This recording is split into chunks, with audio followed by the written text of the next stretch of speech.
Hi guys, welcome to Vesna TV. Today I have a mega video of 64 of your most favorite DIYs that I have created. So let's get going. I'm going to be showing you how you can make a noodle board using pretty much all Dollar Tree supplies. What you will need are 5 signs from the Dollar Tree, the long ones. They have the love ones for Valentine's Day. These are for St. Patty's Day. This is what they had, so I picked it up. And you need 5 of them. I needed them to be 24 inches long, and that's what you want. And you need 5 of them for a stove that's 30 inches wide. Then you need these other pieces. These are signs, also from the Dollar Tree. Now I found these in the home decor aisle, and they're not quite 24 inches long. They're a little bit less. They're about 20 inches long, and they're thicker pieces of wood is basically what they are. And I've seen love ones before. These are the ones that they had right now, so I bought these ones, and you'll need 2 of those. And then you'll also need the giant popsicle sticks or craft sticks, whatever you want to call them. I only found the colorful ones, so you only need 1 pack and you won't need all of them, but you can do any kind. You just need a pack of them. And it really depends whether you'll use the whole pack or not, depending on how wide your stove is and how many you put on. You'll see how many I used for my size of piece, and then you can kind of judge what you need. And then you also need paint and some handles. The handles are the only things that I couldn't find at the Dollar Tree. I had these ones. They may have them at the Dollar Tree. I've never actually looked. I had these ones on hand from a dresser that I redid, so I thought they would be fine for this project. You can probably pick them up for about $1 a piece. I've seen them at Home Depot, just any kind of handles. They could be plastic, metal, whatever. And I'm just spray painting them in a matte black. So just quick about my channel, if you haven't been here before, again, my name is Vesna, this is Vesna TV. This is my DIY channel where I do all sorts of different DIYs, everything on a budget, and I work really hard to show you guys how you can have some high-end decor on a budget. So I do like thrift store, Dollar Tree the thrift store flips, Dollar Tree DIYs, trash to treasures, all sorts of things I do on this channel. Most of this is for my home because we recently bought a house. Well, recently, about a year and a half ago. No, 2 years ago now. We bought our house, and I've been slowly trying to make nice home decor for this house. So a lot of the stuff that you see here, actually all of the stuff that you see here, I use in my home. So if you haven't subscribed, subscribe and leave me a comment saying hi so that I know that you subscribed. Thank you so much, and let's keep on watching. So for the white paint, I'm using the Rust-Oleum Chalked Linen White Paint. And again, you could probably use acrylic paint if you wanted. I just, like I've said in previous videos, I always have a giant can of this paint because I use it a lot. So I'm going to be painting that out with that. And I'm removing the little metal clover leaves, and I'm going to be keeping that for maybe a St. Patty's Day DIY. I was going to paint this side of the sign, but then I decided, because it was ripping off quite a bit of the cardboard, that I didn't want to, I wanted it to be more even, so I painted the other side of this. And I will be filling, so you will need this as well. I'm going to be filling the little holes with some wood filler. And whenever I paint in my chalk paint, again, don't worry about brush strokes because you can get rid of them easily with a little bit of sanding, and make sure you're just going in all sorts of directions. So I wound up doing 2 coats of this, and I did, like I said, sand in between coats, and I just used any sandpaper I had on hand, and I just very, very lightly sanded it down just to give it a bit of a smoother finish. So I'm not going to show you painting the second coat because I don't think it's necessary, but I just do want to show you how I sanded it. It was, like I said, very, very light. I tried using this little sander, and then I didn't like the way it was working, so I just used some sandpaper, again from the Dollar Tree, and I lightly sanded it down and put on another coat of the white paint. And then I went ahead and I did the same thing with the little longer wood signs, the green ones. And I painted these guys out twice just to get a nice coverage, sanded in between, and waited them to fully dry. And with the chalk paint, it doesn't take too long, maybe a couple hours, so they were ready to go. You just want to make sure that you apply a light coat and then another coat rather than trying to cake on too much. Otherwise you'll get, it won't look nicely finished. So you know, less is more, as I always say. Now you know that I've made a noodle board before. If you watched any of my videos, you might have seen it. I made one where I used actual wood and I stained it, and it was from the Home Depot, all of the stuff. It cost about the same amount to make it that way, but you do need power tools and involves a little bit more work. So I wanted to show you something that's a little bit maybe easier to do, especially if you can't get to Home Depot or you don't have a way to bring those things home. So, you know, this kind of gives you another option, but I'll link the video in here and I'll link it at the end as well, so you can check out that video too. So I'm just using some wood filler to fill in these holes, and then I just kind of push it in and I flatten it out. I didn't need to sand or fix it up or anything. I did a pretty good job pushing it in and evening it out, but you could if you needed to. I tend to not like doing stuff like this because I find that it's just not as perfect as I want it to be, but I was pretty satisfied with this, and I don't even notice it when it's on the stove, so I guess I did a good job. So then once you do that, then you want to connect these boards together. Now you could do all sorts of different things. For this, I'm showing you how to do it with the giant popsicle sticks, but you could also even glue down another, if you bought another 2 signs, you could glue them down on the back. That'll make it that much stronger. The stove where I'm keeping it, I'm not going to be removing it all the time. It's an extra stove that I use when I'm cooking something stinky, or if I have company coming, not that we have any company coming now, but or if I'm making a big dinner or something for us where I need more than 4 burners, I guess. But it is still fairly stable. But like I said, you could, if you're going to be moving it, 10, 15 times a day, then you might want to add different things on the back. But these will keep them really, really sturdy. The only thing is, it's just because it's a big board, that's why I'm saying you might want to do more.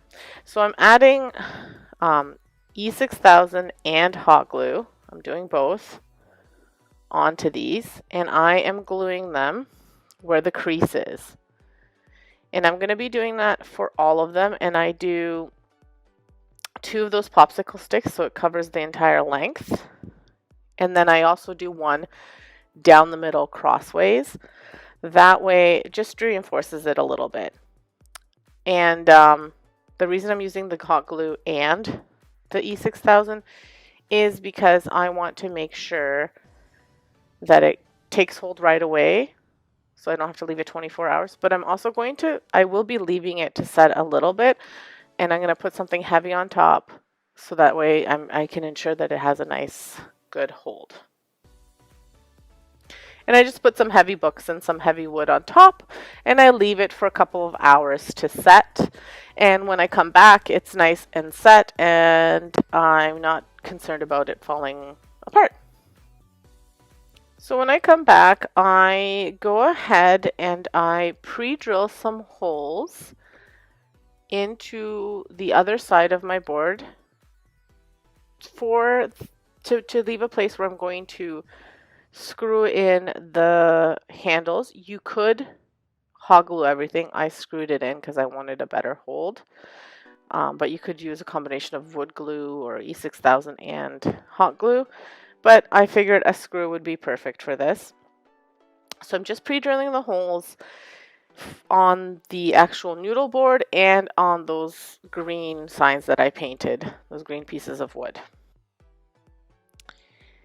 Now the handles I showed you are these, and I did wind up painting them black so they look really nice now. And I'm just trying to measure out where exactly I want them. I'm putting them in the middle of the small sign board, like the little board that I bought, the green one.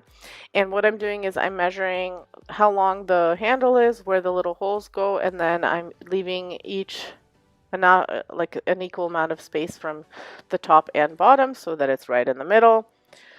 And I mark it off, and then I drill my holes.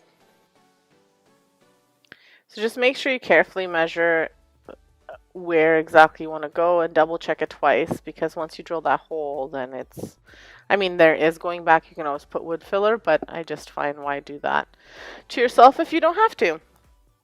So once that's done, then I go ahead, I pre-drill everything, get it all ready, and then I put my handles in, and then I drill, then I mark off again where I want this smaller piece of wood to go with the handle. And again, it's just right in the middle of the noodle board on the sides, like in the middle. So I'm leaving the same amount from the top, same amount from the bottom, and then I'm drilling that part down too. Again, you could hot glue slash E6000 this, but I wanted to drill it to screw it in to make sure that it has a nice hold. And I just have a cheap Black & Decker drill. I don't have anything fancy. Now, when you go to screw in the actual like wood part to the board, you may want to have someone help you just hold it. So what I did was I kind of let the board hang off the side of my table and I screwed from underneath. And so my husband helped me with that, because if you try to hold the board up with one hand and try to screw it, like it's very awkward. And because the board is so long and thin, you risk of maybe like warping it a little bit, and you don't want to do that. So just have it hang off a little bit on the side of your table or wherever you're screwing, and just screw it in from the bottom. So once that was done, I used my Cricut to cut out this S and put EST as an established in 2008, and that is when my husband and I got married.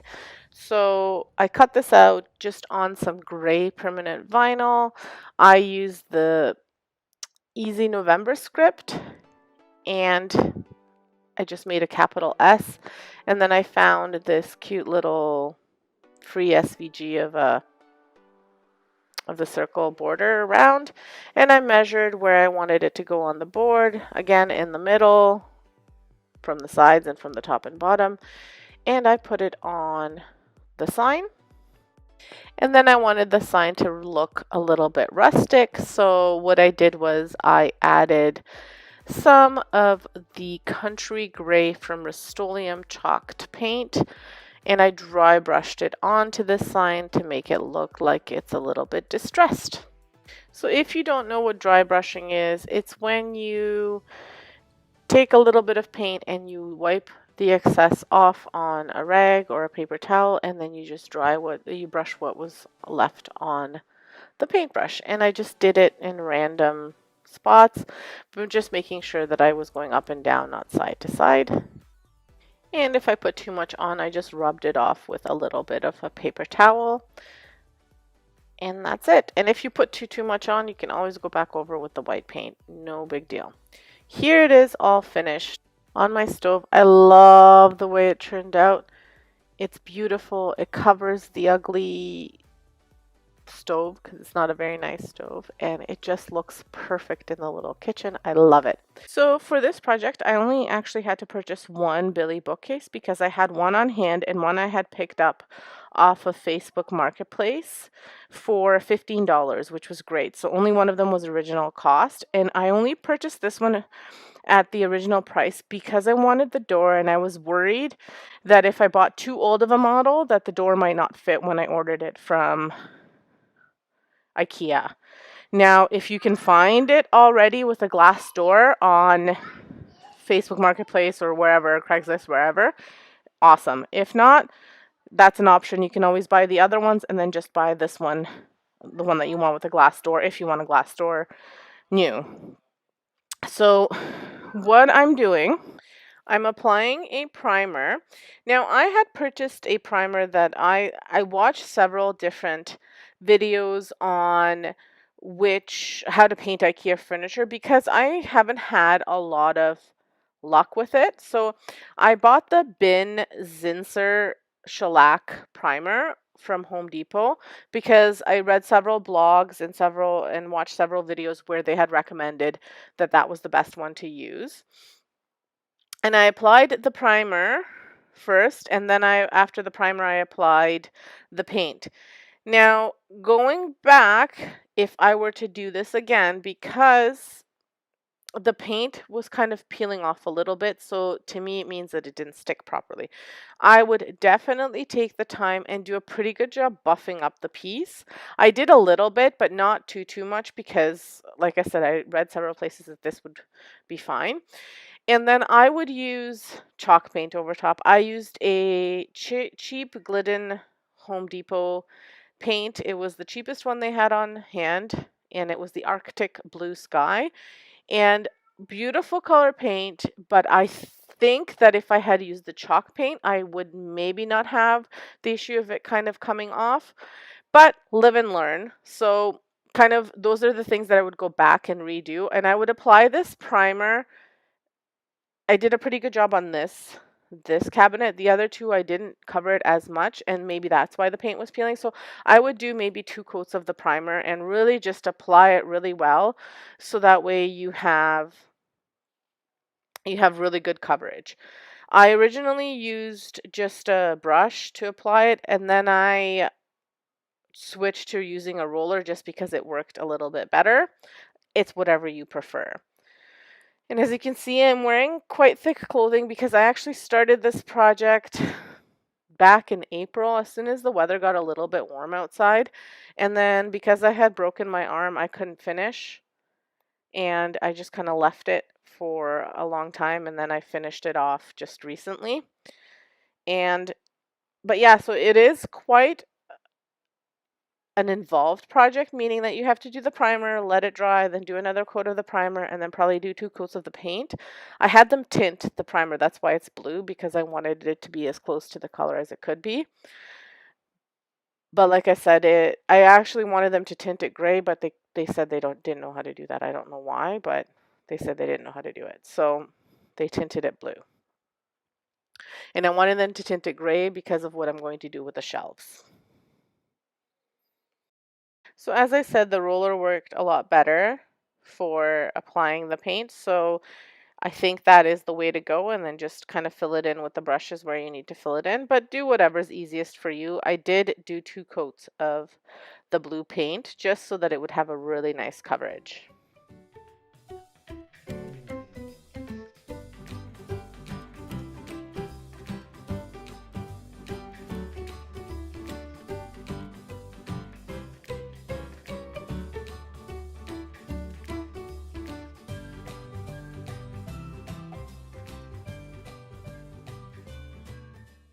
The door I just covered with painter's tape so that I wouldn't get the paint on the glass.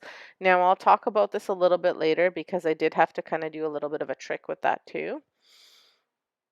So here's kind of what it looks like with a brush applied, and you saw what it looked like with a roller, and I just kind of wanted you to see both so that way you could kind of determine for yourself how you wanted to go. But either way, like I said, it's just whatever you prefer.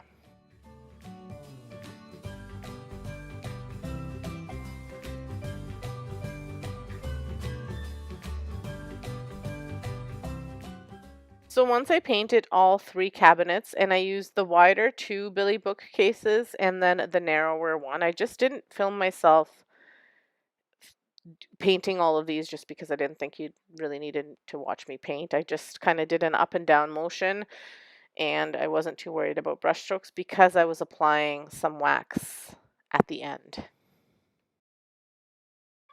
So at the end, I applied the black wax, and the black wax just gives the piece just that rich, darker blue color. And I love this Annie Sloan black wax. It just such a great job with it. Doesn't distress it so much as it just gives it a different color. And whenever you apply the wax, if you've watched my other tutorials, you just kind of have to go side to side to side with a brush, and then you wipe it off with a rag. Now, when you are doing the side to side motions, you could do everything with a rag. I prefer using a brush.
Now for the shelves, I wanted this to look a little bit different. So what I was kind of going for is for it to look like wood.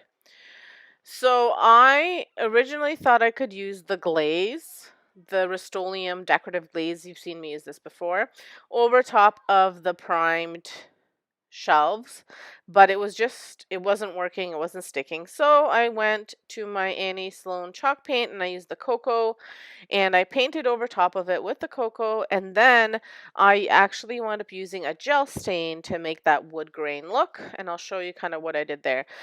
But the reason I went with the cocoa is because I wanted to have that contrast a little bit lighter at the bottom, like a lighter brown with a darker brown at the top. It depends whatever look you're going for. I found that this is kind of the look that I like the best.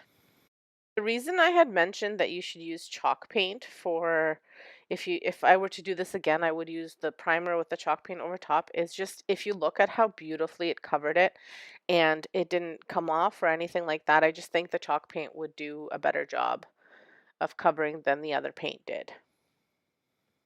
So to achieve the wood grain look, what I'm doing, again, I'm using the gel stain from Minwax. Originally, I was going to use my Rust-Oleum glaze, decorative glaze, but it didn't work the way I wanted it to work, so I'm using this gel stain. And I'm reapplying it to this board because my son had stepped on it, so I had to reapply it, but I realized that I would have to repaint it just when I was putting the gel stain on. It wasn't applying properly, so I'll show you on a fresh board what I did. So you just want to use a foam brush and use your wood grain tool. Now this one that I have came with several attachments, so I'm just using one of the attachments that I thought would look best on this one. You can use whichever one you want. And I just like to rock this back and forth. And then it's kind of like a trial and error depending on what you want it to look like. So at least with me, I kind of did a little bit and then I went back and I redid it and then I went over top and just kind of did it until I got the look that I was going for. Some people say that you only have to rock it once. I like to rock it a few times because I feel like it gives it kind of the illusion of naughty wood. And try not to do it in the same spot like whenever you rock, just because then it'll look like it's one beside the other, and that's not what you want. You want it to kind of look all scattered. And you basically do it however is appealing to your eye and to your tastes. Now, the middle shelves of these boards were attached already and I didn't want to take them off. So those ones I painted in a mixture of brown, espresso brown, and black acrylic paints, and then I painted them, but I'll show you what that looks like. Just wanted to give you a close-up of what the wood grain kind of looks like so you get an idea, and then what the painted shelf looks like. And I did go over all of this with some clear wax from Annie Sloan. So there's a kit that you can buy at IKEA for the corner cabinet, so it's right there.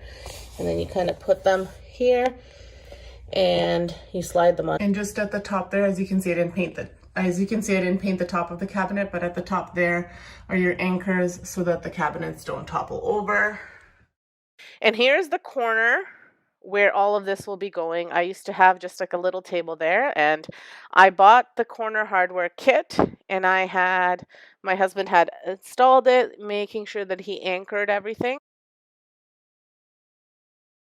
So this corner is actually at the top of my staircase, and it's just a perfect little corner for some books and for some travel stuff. Actually, my sister has a corner at the top of her staircase. It's actually not a corner, just like a little nook, and she's got a shelf with all of her Disney stuff, and I thought that was a really neat idea, so I kind of copied what she had and then included that to be kind of all of our travels and just pictures of family. And there you have it. I love the way it looks. So as you can see, I'm still missing some pictures in there. It still needs to be filled up, but it's getting there. A lot of the stuff I've packed away, kind of waiting to finish this. So once I get the stuff out, I will slowly refill it back in, but this is kind of like our little travel memorabilia, some Disney stuff, some home decor stuff, kids' pictures, grandparents that have passed away or that don't live here, and some travel books and whatnot, and some of my DIYs that I've made. But as you can see, like, I really like the way it looks in this corner. So thank you so much for stopping by and for watching. I hope you enjoyed this hack or this makeover of simple IKEA shelves that you can pick up all the time on Marketplace or brand new for really cheap and make them to look really high-end. As I said, it's an easy and inexpensive project. So you're going to need these cooling racks from the Dollar Tree. So for the biggest one, I actually used 4. If you don't want to make 3 of these ones, or if you want to make them all the same size, you can kind of custom make to whatever you want. But I wanted 3 different sizes. So the first one you're going to need 4, and you're going to just attach them using zip ties, which I also got from the Dollar Tree. And just to make a square, it's going to be open, so you're not going to be closing the square off. And like I said, zip ties work best, especially if you're going to be using it outdoors, because sometimes the hot glue with the change in temperatures, it doesn't hold the best. And metal and hot glue aren't the best combinations all the time either. And once you do this, if you want it to be a little bit sturdier for the outside, you might want to put in something in the corners, kind of like I did over here, just to keep it sturdy and make it a little bit heavier. Now, what we did was we used just an old pipe from like a cheap dollar store um, towel hanger, and my husband just bent it just so it would kind of make like an L shape, and he put it in the corners, and then we zip tied it together, and this just kind of helped hold the position. If you don't have these pipes or you can't bend them, I don't know how he bends these things, but he does. Then what you could do is you could use an old hanger, like a metal hanger, and take it apart and then just make an L shape just to kind of hold the shape, or anything really that you can find around the house. This is what we had, so this is what we used. And then what I'm doing is I'm taking some lights. These are actually icicle lights that we didn't wind up using in our decor, and I don't think we will use because some of them aren't working. So I'm just kind of twirling them on the inside using a zip tie to hold them together. And I will have like a clump of them on the inside as well. And this is just to give the illusion that it's a lit up present. If you don't have these or you don't want to use these, you can always use ones maybe with a timer if you can find outdoor ones that have a timer that are maybe battery operated. If you have a covered porch, the problem with me is my porch is not covered. So I have to make sure that whatever I put outside can withstand the elements. So I'm using these ones which were normally outside anyway, and I will just have the little electricity just kind of underneath tucked away. And that's why I'm not closing the top either. It's just so I can have access to them. But you could close the top. You could put the next part that I'm going to show you, could put that over top and have it all closed. I just didn't want it. I wanted it to be open. But if you have a covered porch, you can even use battery operated ones if the temperature can withhold, like if the temperature outside isn't too crazy that the batteries won't work. But any of those things, or even like a USB one if you wanted to, but just make sure whatever you're using is appropriate for the outdoor elements if you're going to get it wet over there or snow or anything like that.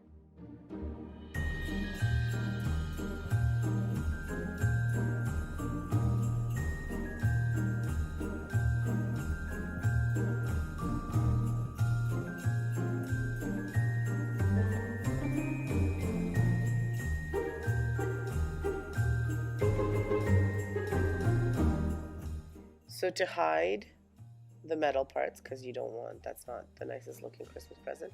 Although I'm sure if you painted and put a nice bow, it wouldn't look too bad either. But I wanted the lights and everything to be hidden. You're going to need one of these shelf liners from the Dollar Tree, actually 2 packages for the big one. And they come in lots of colors. I chose this white, kind of off-white creamy color, but you can choose whatever you'd like. And this you're going to attach with zip ties, and this is where you'll use just a touch of hot glue. And then you can also put zip ties through just to make sure it holds a little bit better. Now I did wrap it around twice, and it was just enough to cover pretty much the whole thing. I think there was one little part at the back where it didn't do like a double and it was just a single, but that's my back part. So I was okay with that. If you wanted it to completely cover, you could cut on piece and just cover it, but I was okay with that. And like I said, hot glue and zip ties to combine both so that it holds nice and tight.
And that's it for the first one.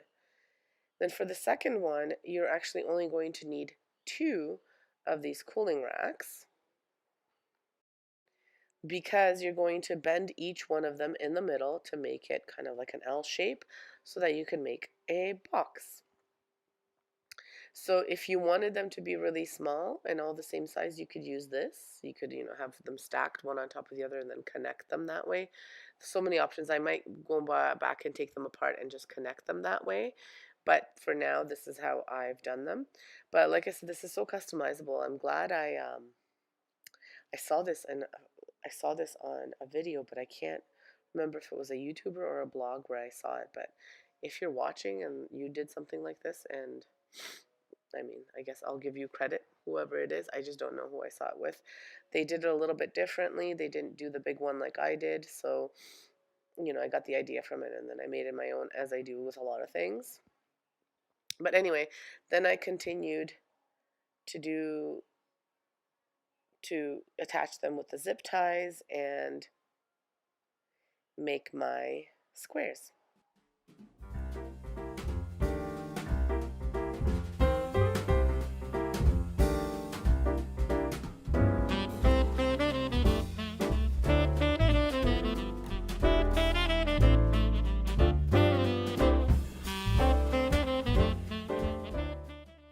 So once you make your shape and you attach it with your zip ties, you're going to need that roll of shelf liner again. And you're going to double wrap this one as well and attach it with the zip ties.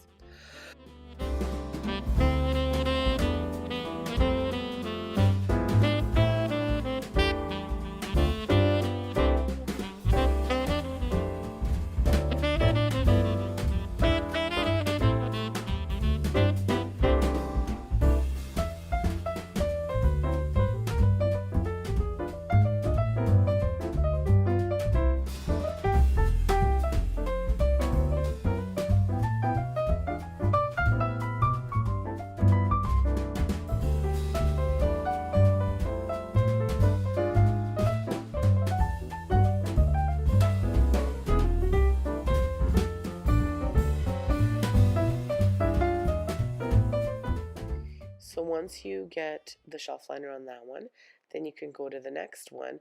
And the next one is going to be even smaller, and I'm just going to actually go ahead and use one of the shelf racks, cooling racks, and I'm going to actually just bend it at each of the sections to make a square.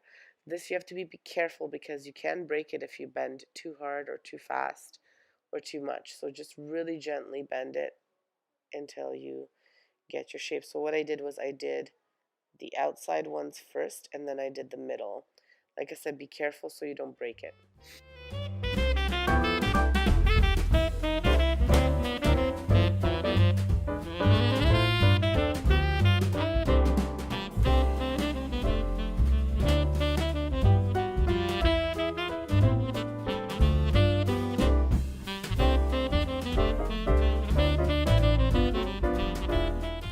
And then again, you use your zip ties to hold them and connect them, and then you wrap it around with your shelf liner.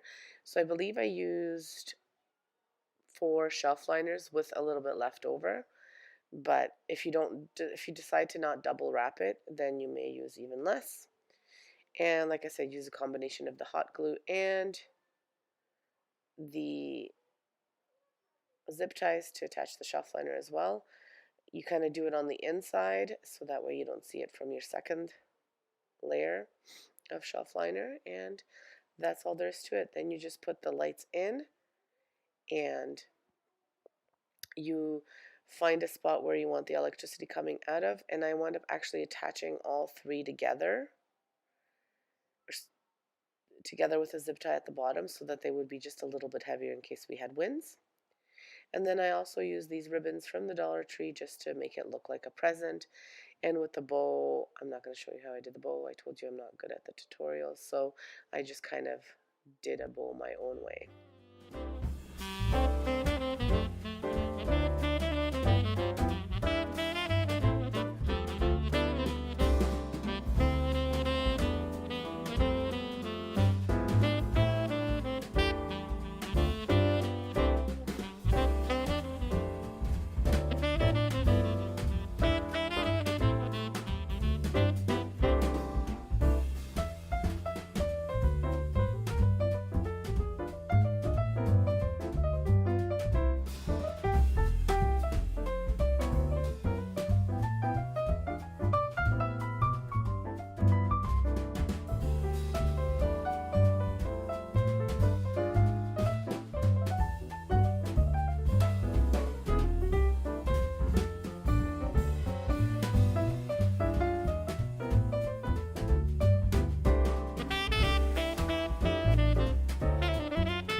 So here they are all lit up inside, and then I'll show you also what they look like outside.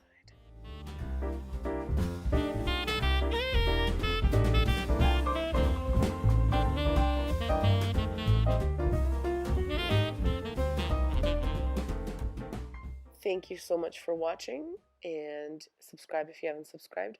I will be posting a combination mega video next week of all of my 2021 Christmas DIYs, so make sure you check that out.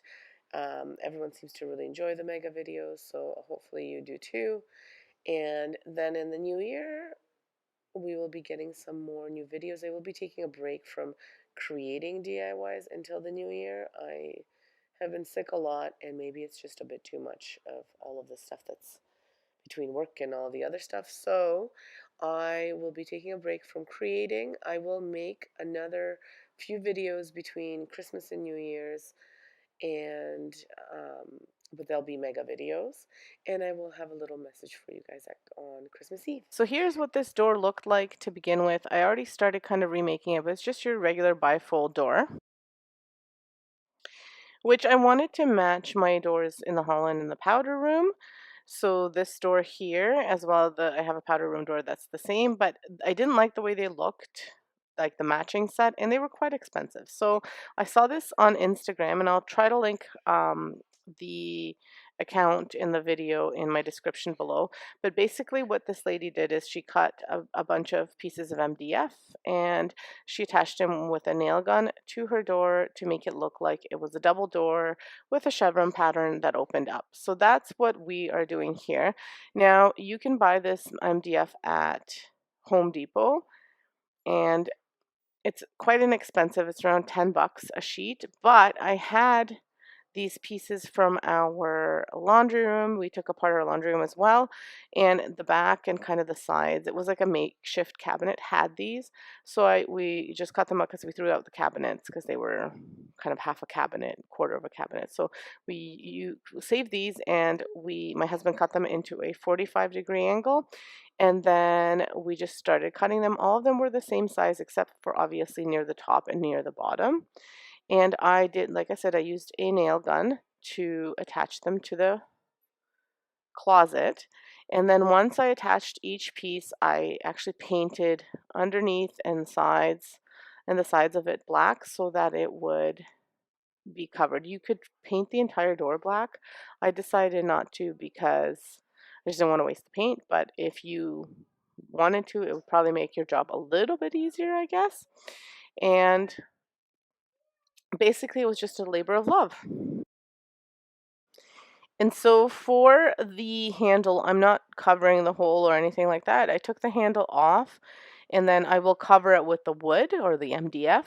And then after, I'm adding two longer, larger black handles. You can add whatever color you want. I did black because all of my hardware is black, but I do love the look of the gold. So I contemplated, but I just thought that would be the only thing in my house that had the gold. So I wanted everything to kind of match. So that's all there is to it. So I'm going to show you the process. And honestly, don't mind the clothing. I'm wearing this, it's called an apron. It's from back home. And it's basically what all the 70, 80, 90-year-old ladies wear. And they wear it over top of their clothes. I like to wear it because it just covers my clothes so they don't get paint on them, especially if I'm not really painting, but just using a little bit of paint. I tend to get splatter all over myself. So this way that covers it. So if I look to you like an Eastern European grandma, that's because that's what they wear. My husband's grandmother actually had one of these. So anyway, here I am just showing you how I'm doing it. My husband slightly cut some of them a little bit wider than the others, so I am just measuring them out, and we did them 4 inches wide. So some of them might be a little bit less, so I'm trying to match the thinner ones with the thinner ones.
So as you can notice, I also did the stripe in the middle, and that's just because I found that the white was a little bit getting through even in the middle part. So I did the stripe, and then I also painted on the inside just where the crease is and the tops. And then I also did the frame all around on the inside.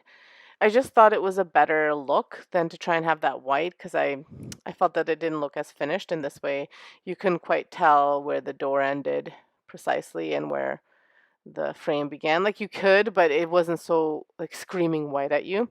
So I did that as well. And then I just continued doing one board at a time. And I would say it took me a couple of hours just because I was still matching them up. But if you have them all cut out properly, not that mine weren't cut out properly, if you have them all cut out the same size, then this will go fast. The reason he did them a little bit, just like a touch narrower is because we were trying to reuse things, right? So if you get a new board and measure it out, how wide you want them, how tall, it all depends on how tall your door is, how wide your door is, what size you'll have to use. But like I said, the width is about 4 inches.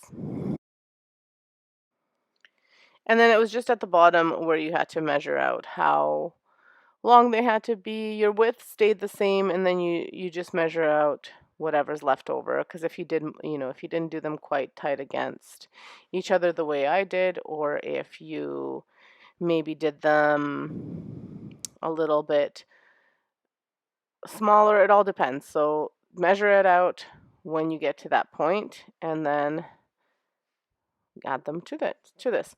Now I did use a roller to paint because I thought it looked a lot nicer than using a brush, but you choose what you want to work with. And I just used the Home Depot Bare Black paint for their trim, and I just tinted it in their black color, whatever was the darkest black that they had. I'm not sure if American colors coincide with Canadian colors, so it just depends. I'll link the exact color in my description, but I'm not sure if it'll match up if you're in America to the same thing, but I did it black. You could use chalk paint. I think the chalk paint would look nicer. I was just worried about because this is shiny so you can wipe it off a little bit better. I was worried that the chalk paint I wouldn't be able to wipe off. And then I also didn't want to have the hassle of having to wax everything because I didn't really want to do that. Just would have been too much work.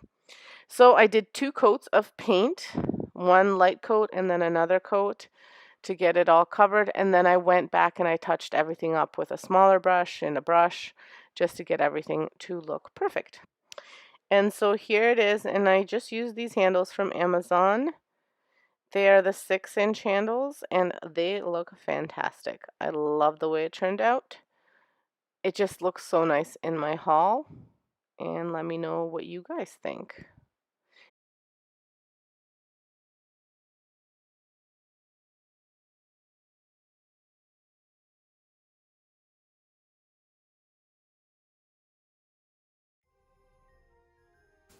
Hi guys, it's Vesna here. Welcome to my channel.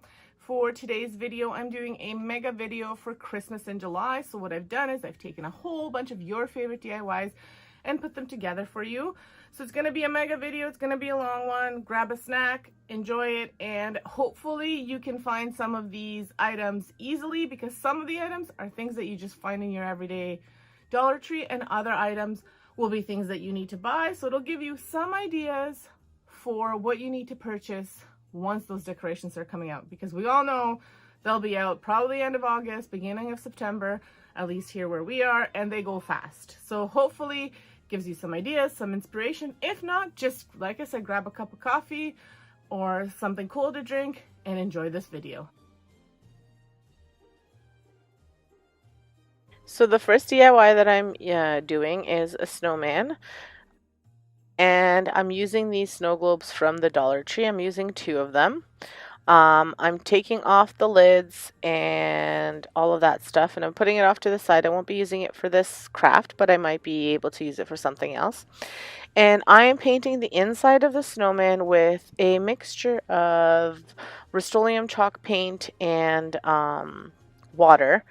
And the reason I'm using this is because I had already made that mixture, and I just wanted to see if I watered it down whether it would be a better fit or not. I do wind up doing several coats of this, so maybe if you just use straight paint you wouldn't have to do so many coats, but I was also just sometimes the straight Rust-Oleum paint is quite thick, so I wanted it to be a little bit more runny so it's not, I don't know, I thought it might glob too much. So, but the main reason I used this was because I had it on hand. You could go with acrylic as well, but the chalk paint worked really well. The watered down chalk paint worked well.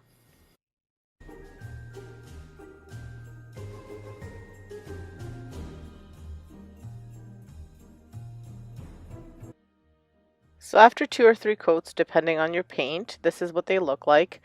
Then I'm going to connect them together. I'm going to use a combination of Weld Bond and hot glue. So that way I can make sure that it's a permanent hold and the snowman doesn't fall apart.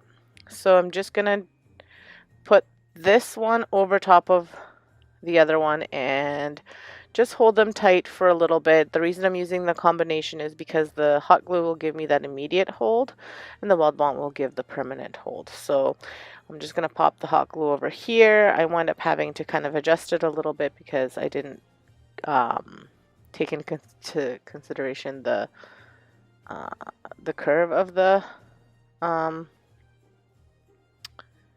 the globe. So you just want to hold this for, 10, 15 seconds, and that'll give you that hold from the hot glue so that way you can do your work. I'm not concerned about the glue showing on the sides or anything like that because I'm going to be putting a scarf over that so I don't have to worry about it. But while that sets, I'm going to be making the snowman's hat. For the hat, I'm going to be using this leftover ribbon roll. So there was that faux fur from the Dollar Tree, and it came on just a little bit of a higher ribbon roll, and I'm just going to be painting it black because it was the perfect shape for his top hat. And I'm just using acrylic, black acrylic paint from the Dollar Tree.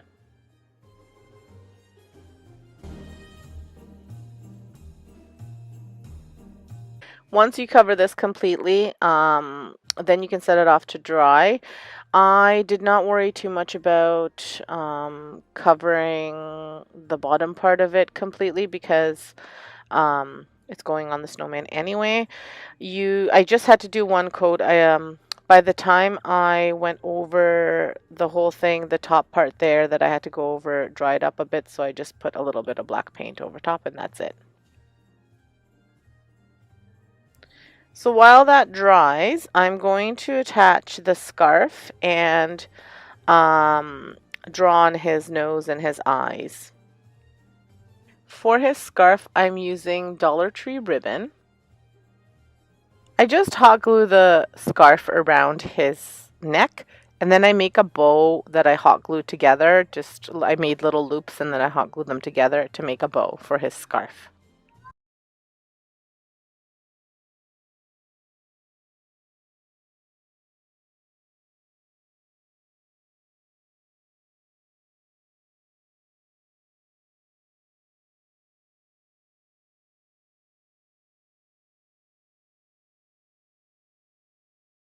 For his eyes, I'm just using acrylic paint, and for his nose, I'm just cutting out a triangle shape from my foam, orange foam, and I'm just hot gluing it on.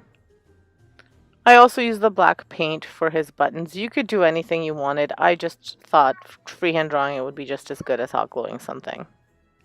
Now for the bottom of the snowman, I'm just gluing on a piece of cardboard, and then I'm going to be making kind of snow around the snowman. For the snow, I'm just using like the fake spider webs from Halloween. I was going to use hot glue to attach the spider webs to the cardboard, but then I wound up using Mod Podge because it worked a bit better. Unfortunately, I don't have the best view of me doing this, but I wind up attaching some of the ribbon around the top hat. As well, I attach a little green pick. You can see it in the picture there. As well as some pine cones, like the miniature pine cones to the top of his hat, just for extra added decor. Before I hot glue the hat to his head, I just position it, making sure that I'm putting it in the right spot where I want it. And then I hot glue it just so that I'm not hot gluing it the wrong way. So that is it for this DIY. I think it turned out really cute. He is adorable. Other than drying time, this was a really quick and easy DIY to make, and like I said, very inexpensive. So for the supplies, you're going to need two of these Christmas trees from the Dollar Tree, some black paint and some white paint. So I'm just using these acrylic paints. You could use chalk paint if you have it. You could use whatever paint you have on hand. Then this fur I might and might not use. These berries, maybe. and then this rag from the Dollar Tree, this dishcloth, and I have these Crocs there also from the Dollar Tree. They were my son's, I think, before he even really learned how to walk, or maybe he was just learning how to walk. I don't know. They're just little slippers we had for around the pool. They don't fit him anymore, so I'm going to be painting them black, and those will be the shoes for my gnome.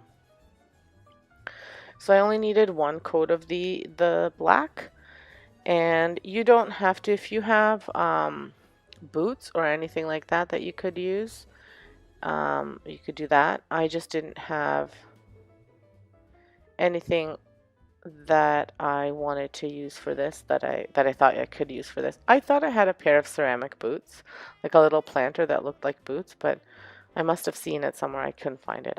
Then maybe I don't have it. I must have seen it at someone's house and thought that that was really neat, but then I thought I had it, or maybe I thought I was going to buy it. I don't know. Sometimes I think I have things and I don't actually have them.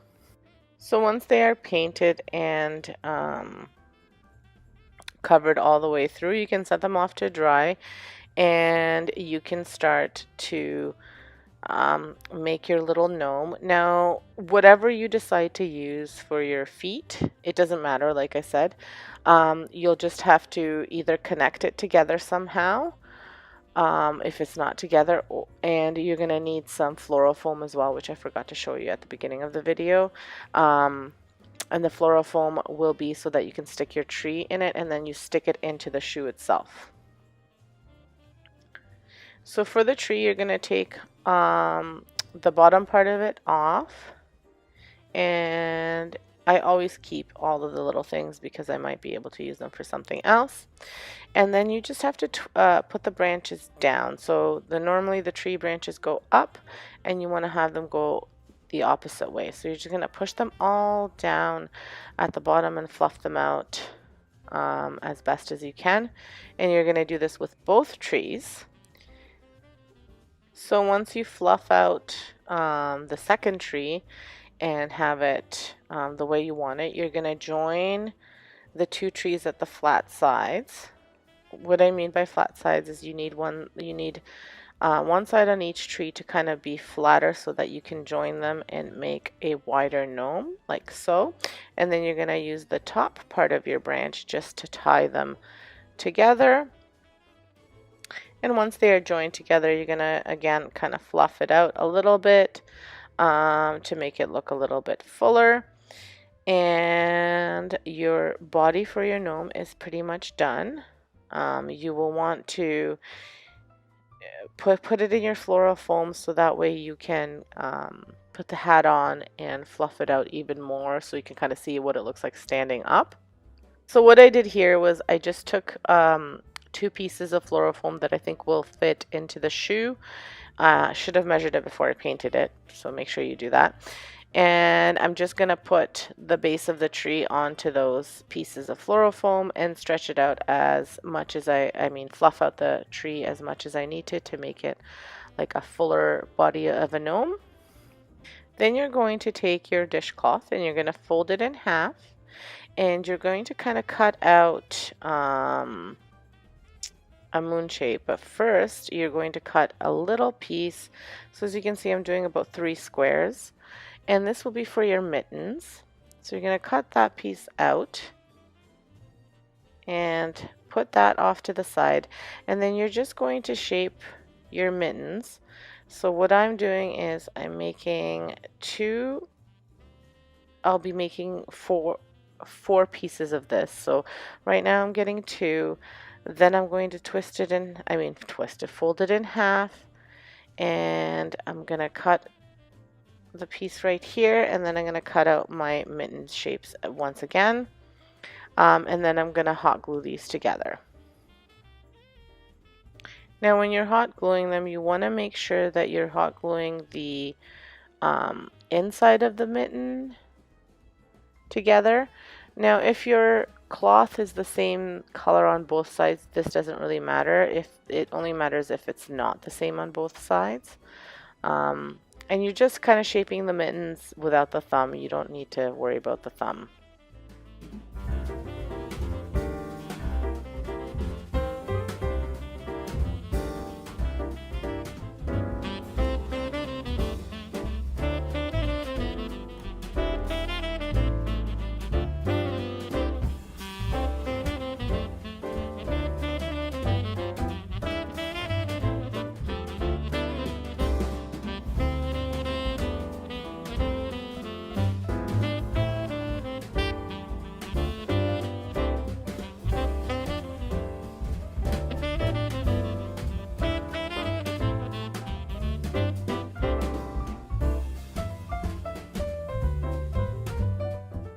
So you want to make sure that that dries, cools off and dries, like sets for a bit before you try to flip it over. So that's why I'm leaving it right now.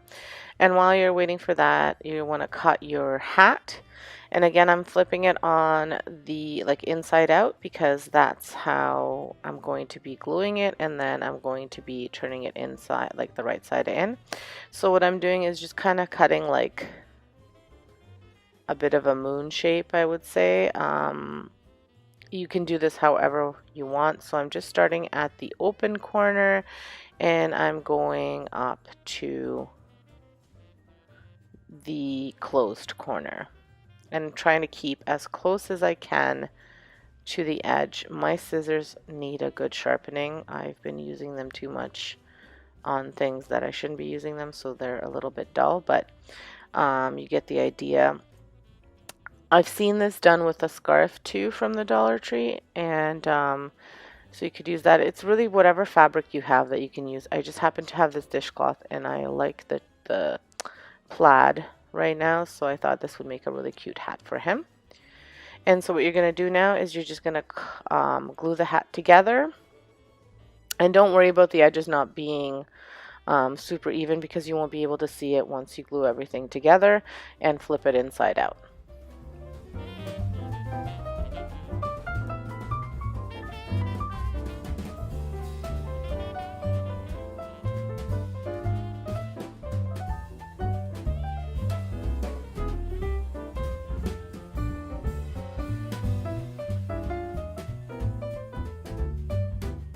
While wait for this to set and cool, you can flip over your other mitten, and you want to do this gently so you don't rip it open, but your hot glue should stick fairly well together. And then once you flip it over, it's a nice cute little mitten shape.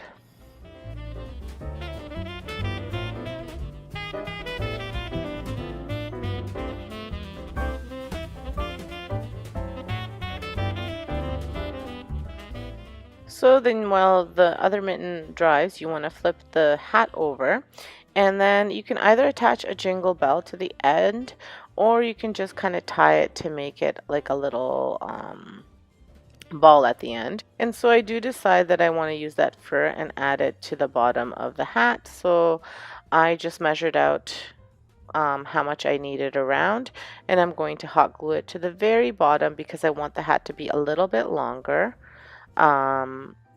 So also be careful with that whenever you're picking your material. Make sure that it's as long as you want it, depending on how long you want his hat to be. So I'm just going to go and, like I said, bring the fur around, and then I'll cut it to where I think I need to have it. And then that's about it. You just hot glue it, and then there's your little cute little hat. And see what I meant about even if the edges weren't even when I cut them, because I flipped it inside out, they look even now. So make sure you do that if you want to have nice, beautiful, even edges.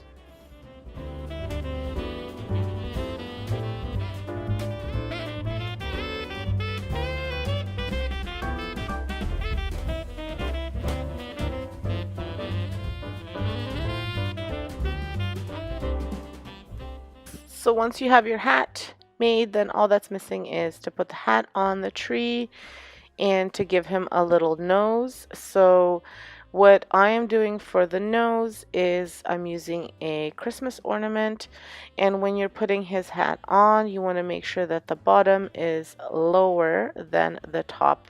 The back of the hat is lower than the front of the hat, and so that way it hangs nice. So that's what I'm doing here, is just positioning it.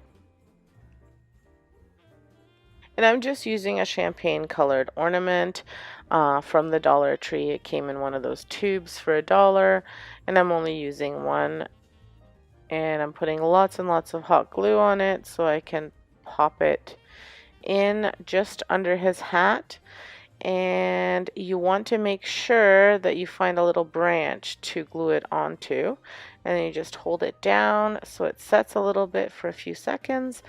And his body is all ready to go. Now you just want to put him into your shoes or boots or whatever you did. And sorry, but before I go ahead and do that, I do wind up using that white paint. I thought maybe I would use the fur as his beard, but I decided that so a little bit of white paint to make him have kind of a white beard is a better way to go. So I just added a little bit of white paint to my plate here, and I'm just adding it onto his where his beard is, so just under his nose. And once you have the perfect amount of white and it dries off a little bit, you can go ahead and glue his mittens to where his arms would be. And so what I just try to do is I try to find a spot where both sides are kind of have a branch sticking out, so it's somewhat even. His shoes I'm just connecting together with just some floral wire, and I was going to hot glue them, but I thought that might give out if I'm moving him, so I thought this was a better way to do it. And I'm just finding a hole and I'm going to tie it together nice and tight, and that should keep them from moving too much. And once this is nice and snug, then I go ahead and I put that floral foam into the shoes.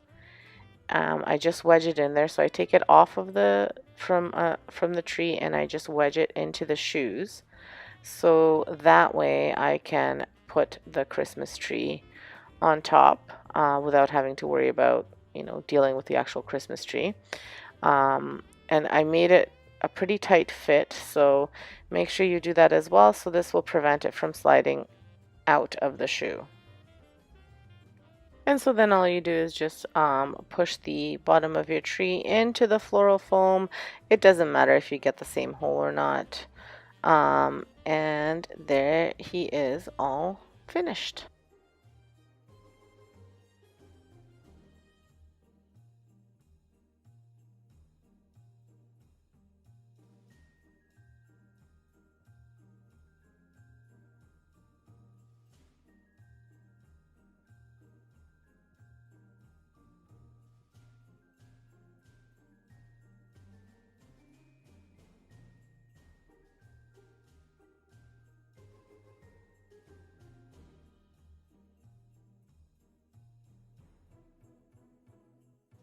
So what I'm starting with is this little sign from the Dollar Tree. It's that little homemade sign. I thought it was a cute sign, but I didn't it wasn't to my style. So I thought it would be perfect for a little mini Christmas tiered tray decor item. What I did first was I removed everything that was stuck on the tray, and then I realized that I could actually remove all of the cardboard little bits and pieces off, and this actually helped with making kind of a smooth surface for me to work on. So even though I added the paint first, I wound up going back and just ripping off those little bits of cardboard and glue, so that way I have a nice smooth finish.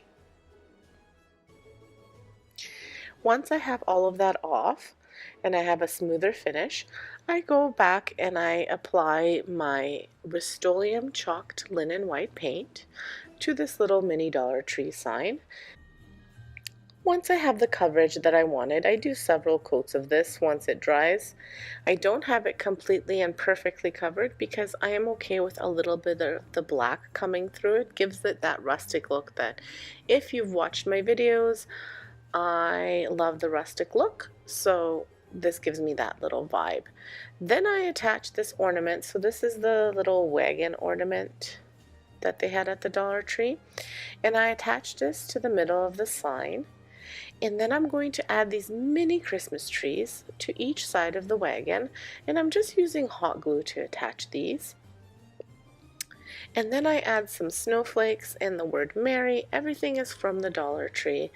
And I decide that it needs a little bit extra, so then I add a mini wreath. And I'm using a branch from the mini Christmas tree from the Dollar Tree. And I'm just curving it into a little wreath and attaching it, hot gluing it to the sign. And then I just go over top of everything with some acrylic paint, white acrylic paint, just to give it a little bit of a snow-covered look. Although this one had more supplies than I normally use in one project, I did have everything on hand, and if you're crafting for the holiday season, you'll likely have these things on hand because you would have bought them for various other projects. So it's fairly inexpensive to make, but it did use up more material. So if you had to buy each one, I guess it would be around $5 that you'd spend on this. But I think for $5, this cute little tier tray decor sign turned out beautiful. I love it. I think it's gorgeous. It's very winter-like, very Christmassy, and it'll look great on my tray.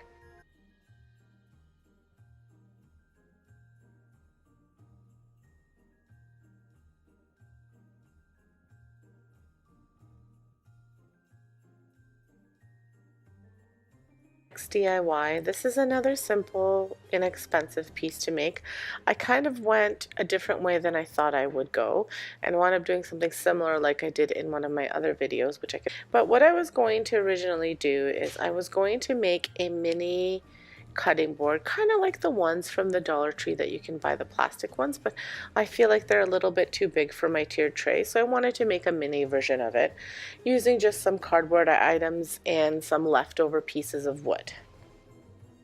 So I went ahead and I cut everything out. I hot glued my little handle to the cutting board, and I just could not get it to be centered the way I wanted it to be. It was driving me absolutely crazy. I could not get, I even used the cutting board to help me trace around it so that I could get the size and the shape that I wanted, but I just could not get it and I wasn't happy with it. And I kept on cutting until it was too small. And then I gave up because it was taking a lot longer than it should. And really, when a craft is driving me crazy that much, I need to step away from it and not do it. I do like to show these things to you because I think it's important for you to see that even if we do this all the time, we still have that thought process and those fumbles where we're like, well, nope, this didn't turn out the way I wanted it to.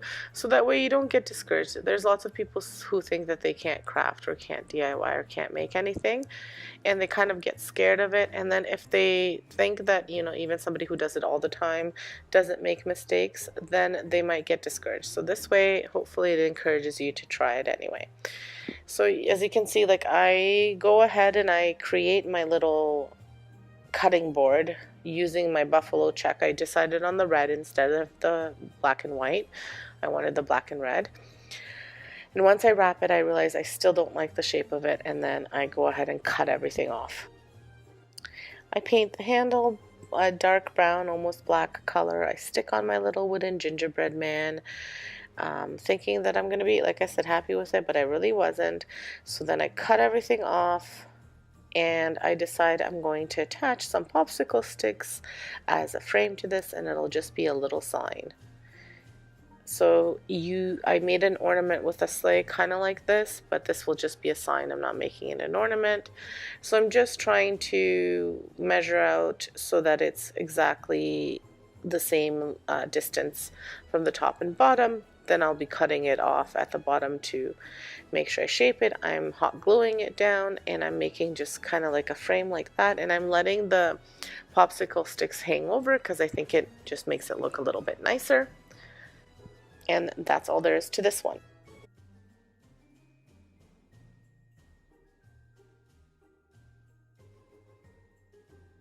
So when I saw this stocking, I thought it would be a perfect little addition to my tiered tray. So what I'm doing is I'm going to wrap it in the buffalo check pattern, which I got, a fabric, which is a little roll that came from the Dollar Tree. And the stocking came from the Dollar Tree, as did the faux fur. So I'm just going to wrap the stocking around. I'm hot gluing it to the wood, and then I'm going to hot glue the faux fur on top and stain the bottom of the stocking, the little plank that it stands on, so that way it's a bit of a darker color. You don't have to stain it. I had the Annie Sloan dark wax, so that is what I used, but you absolutely do not have to use that. You could paint it brown, you could paint it white, you could do a faux stain. It's really up to you. And here's the mini stocking all finished. I think it turned out really cute.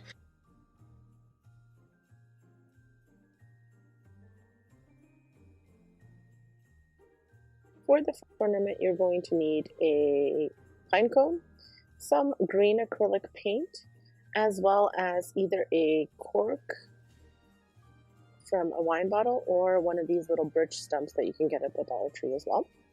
So what I'm going to do first is I'm going to paint this pine cone, but I didn't have the deep forest green, so I'm just mixing a little bit of black acrylic paint with that leaf green to give me a little bit of a darker green that I'm looking for. And then I'm going to paint this pine cone. And again, all these things you can easily find at the Dollar Tree, and they come in bigger packages, so you'll be spending about $2 on this DIY, but you will get more than one DIY out of it. So for about $2 you could get about 5 ornaments. And so all I'm doing is one ornament for you guys, but I'm painting it out green. You can see that the black added just a little bit of a deeper green than just the leaf green on its own, but you could totally just use the leaf green if that's what you wanted. So these are the wood stems that I was talking about. And once this pine cone paint dried, I just attached, hot glued the stem to the bottom of the pine cone. They're all slightly different sizes, so I just made sure that this one would stand on its own if I wanted it to stand on its own. And then I just attach a little bit of jute rope to the pine cone, but just a very tiny piece that was left over from a different project. You could also do floral wire if you had it, or you could hot glue even an ornament hanger if you wanted. And there you go. There's one ornament completed. Here it is with a little bit of the brown showing through. I think it's a very cute little Christmas tree ornament made out of a pine cone. The great thing about this, you could even make it for free if you have pine cones and little stems or wine like corks at home. It could be a free DIY. This DIY is dollar store ornament, with the exception of this little ring from a mason jar, and that was just left over from my canning jars, and it's a little bit rusty, so I didn't want to use it on my cans, so I'm using it here. You don't have to use this. You could use any kind of ring form. It could be from just if you took some floral wire and you wrapped it around together, you could use that. You could even use pipe cleaners if you wanted. But I'm using this because usually everyone has this on hand or can easily find it. They're not very expensive, and you might be able to get them at the thrift store. To be honest with you, I never checked the thrift store at the Dollar Tree. I never actually checked in ours, and I know in the States you guys have a little bit more than we do here in Canada, so you guys may be able to get these. Let me know.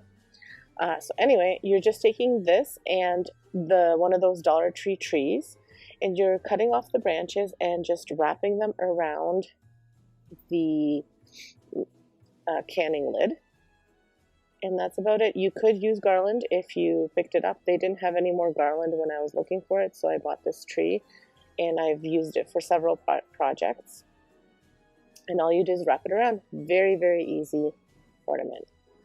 So once you finish wrapping it around and getting it to the fullness that you want, then you can go ahead and make it snow covered, and I'm just doing this by applying some chalked linen white paint. You could use acrylic. This is the paint I was using for a previous project, so I had it on hand, so that's what I'm using. I also, the last little stem I wrapped around, but I left a little bit at the top so I could attach an ornament hanger to it, and it looks kind of like a wreath hanger. And so I'm just making the whole wreath snow covered because I love that look. And then I'm adding some leftover berries from another project, and I'm hot gluing those to this little wreath. So you could end here and it would still look cute. You could add, there's those little garlands that you can get, like those mini garlands that you could get at the Dollar Tree, but I chose to use these little berries because I had them left over. So I'm just hot gluing them around the wreath so it looks like it's snow covered and berry covered. So another quick and inexpensive ornament that will look cute on any Christmas tree, especially if you're doing the farmhouse theme. So here it is all finished.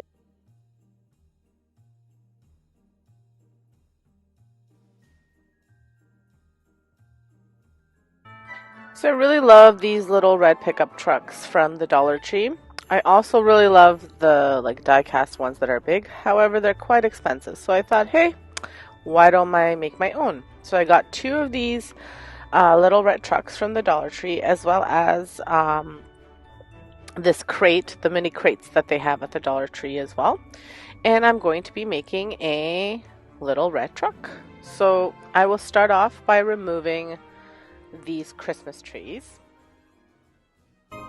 So I was carefully removing the trees because I will be saving them for a different project.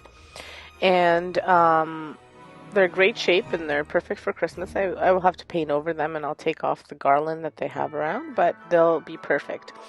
So now I'm going to go ahead and scrape off this Merry Christmas because I really don't want it on here. So I'm just using a scraper here to try and get off as much as I can, and I will sand a bit down too.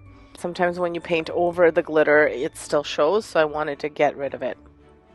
So now I will go ahead and I'm going to paint my little truck using this espresso paint, a little bit of white, some black acrylic paint, and some red acrylic paint. All of them from the Dollar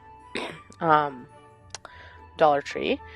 And I'm gonna make kind of like a more like a burgundy kind of red because I didn't want the truck to be this holiday red. It's a little bit too bright for me, so I'm just gonna mix some colors. So I'm mixing the red with a bit of the brown and a bit of the black. And first I'll start off with just painting it out red to get it to be that red color, and then I'll mix in some of the other colors. So I do wind up painting both sides of one of the pickup trucks because I will be putting it on the, like I have to flip it over, so I need the other side. And the reason I painted the inside was because I didn't want, like through the sides or anywhere, the Merry Christmas peeking out, so I just kind of painted a little bit over top of that one. I won't show you the whole process, but I'll show you what it looks like finished, because I think you kind of can clue in on how to paint your little pickup truck. So, like I said, I did sand though a little bit just to get that Merry Christmas off as much as I could. So the crate part, I'm going to paint black. I'm painting it on the inside and outside of the little bin because I want to make sure that when I switch it out for a different season, because I will be using this for the fall as well for decorating, if I decide to put pumpkins or something that's not so bulky like Christmas trees, it's not going to show the light color of the crate. So once that's nice and dry, as you can see, I did only the top parts of the crate, but inside fully. I'm going to hot glue it to one side of the pickup truck, and then I'm going to hot glue and well bond, I believe I used, for the other side. Now I did have to remove those little tire rims off of the one pickup truck because they it wouldn't let me have like a nice flush glue. So, and I did save them so I could use them on the other side once I finished painting the other side of the one pickup truck. So once both sides were painted, I glued them and then I just clamped them. Even though I used the weld bond, it still needs a little bit of clamping for it to stick, otherwise it was falling over. So now I'm just going to measure out my popsicle sticks. Originally I was going to cut them to size so that they would be flush with the pickup trucks, but I was worried that I wouldn't cut them evenly, and quite frankly it would have taken me a really long time, and I don't like when the cuts aren't perfect, so I thought this would be better to just leave it whole. So that's what I'm planning out here. So once I've placed all of the popsicle sticks, it's time to paint them, and I'm going to be painting them that same combination of red, brown, and black as I did the pickup truck. This time I'm just mixing the colors together, whereas the first time I painted it red and then I just went over with a mixture.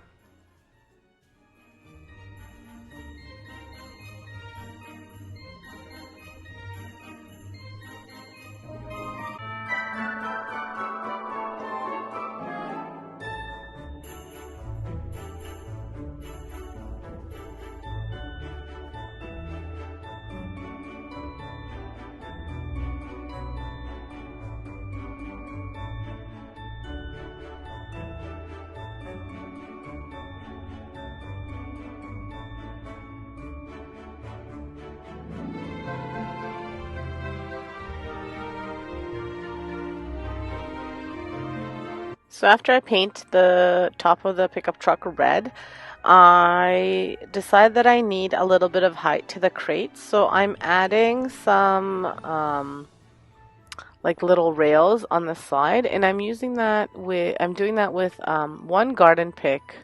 So you could also use a paint stick too, but these are garden picks from the Dollar Tree that I got this summer. Garden stakes, I should say. And I'm cutting it in half, and I'm using one on each side, and then I'm just using some popsicle sticks to make kind of like a to hold it basically up. But so I'm using 4 popsicle sticks and one garden pick. So here's what that looks like. And I've also gone ahead and painted it black. So I then went ahead and I put some floral foam in there, and just to give it a bit of height, and then I'm adding some Christmas trees to make it appear like the little red truck is carrying Christmas trees. So I also went ahead and I painted kind of the top part of the hood, just added a little bit of black detail, some lights, and I painted the windshield white, and there he is.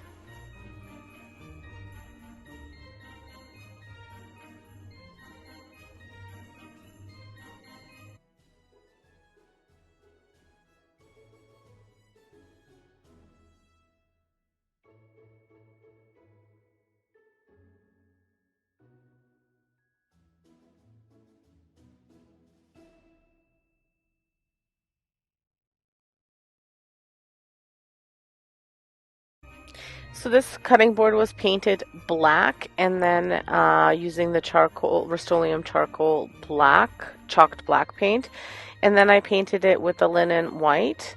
And then now I'm adding Mod Podge. Now this was from a different project where I tried to do something and it didn't work out. So as you can see, it's all peeling off. So now I'm just adding Mod Podge to the entire piece so more paint does not peel off before I go ahead and I add my image on there.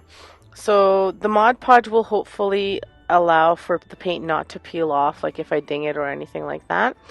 And now I just want to distress it a little bit further. I thought I would sand it and get the reason I had originally painted it black was because I thought I could paint it black, then paint it white and distress it, and it would look really nice. But now because I didn't use it for that project, it was for project this summer, I'm going to just distress it with some espresso brown acrylic paint, just because I am worried if I start to distress too much I'll get the red showing, and I don't want the red showing.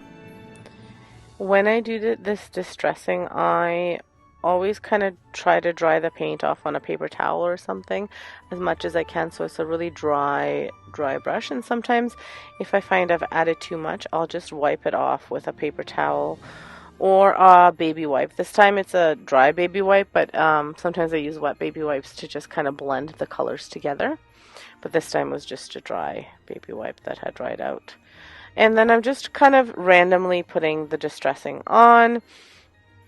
And then I'll go ahead and use some black acrylic paint and some pumpkin colored acrylic paint to do the little snowman. So here's the completed snowman. I did wind up adding a bow, and you can tell me which one you like better, whether you like the bow or no bow on this snowman. But here he is without the bow. I think he's cute this way too. I'm not sure where I'll put him in my decor. He'll go somewhere probably in my kitchen since it's a cutting board. I'm not going to cut food on it, obviously, but I think he's really cute. And then here he is with just a bow that I added. A super simple bow that I made just by using some ribbon and hot gluing.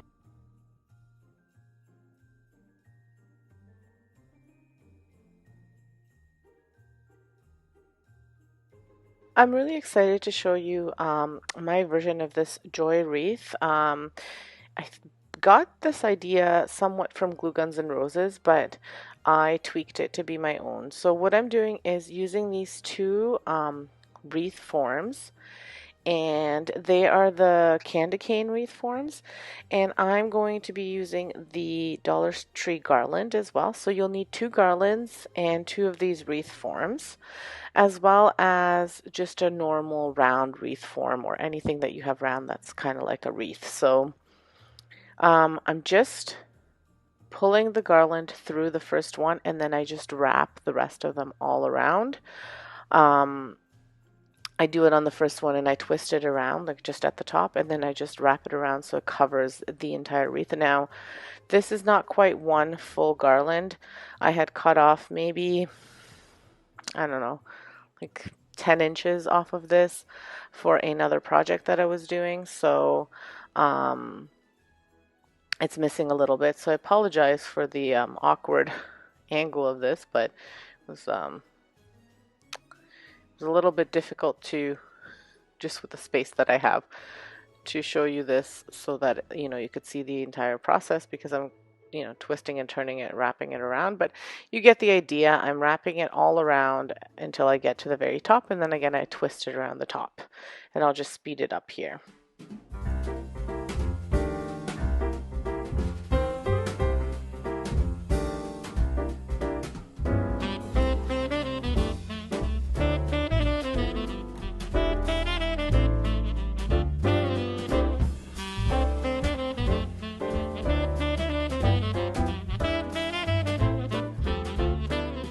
And here's the J completed. Again, really easy and inexpensive way to make this. For the Y, I will also be using the candy cane form. However, I'm going to be cutting it so that I can make the Y. So what I need to do is right at the bottom, kind of where it meets the other part of like the end of the Y, I'm just going to cut it so that I can make a Y. So as you can see, I'm just, like I said, so that both sides, it looks like a U once you cut it. So but both sides are even, so that's where you want to cut it. So it, like wherever the candy cane starts, like the neck, and then ends. So there you go. That's what I mean. I'm not explaining it well, but you can see now. And then I'm going to join these together. I am using some hot glue, but I also wind up using twist ties because it just doesn't hold it the way I'd like it to hold when I'm twisting it and turning it to wrap the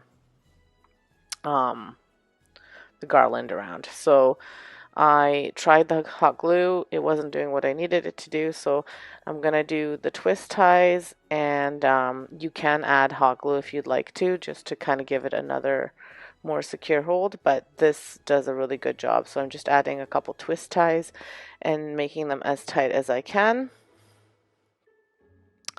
And then that'll give me the Y shape. So like I said, like a really easy DIY today. And again, I'm going to wrap the garland the same way. So I'll start with the tops and then I'll do the bottom. I will cut it off and then continue. I'm just going to speed it up again because you don't need to hear me talking about how I'm doing this. But yeah, so you can see I also just added it here, but it didn't really do too much. So the twist ties were a better option.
And that is it for the Y. Then you just want to adjust it, making sure that you kind of cover all of the metal parts of it.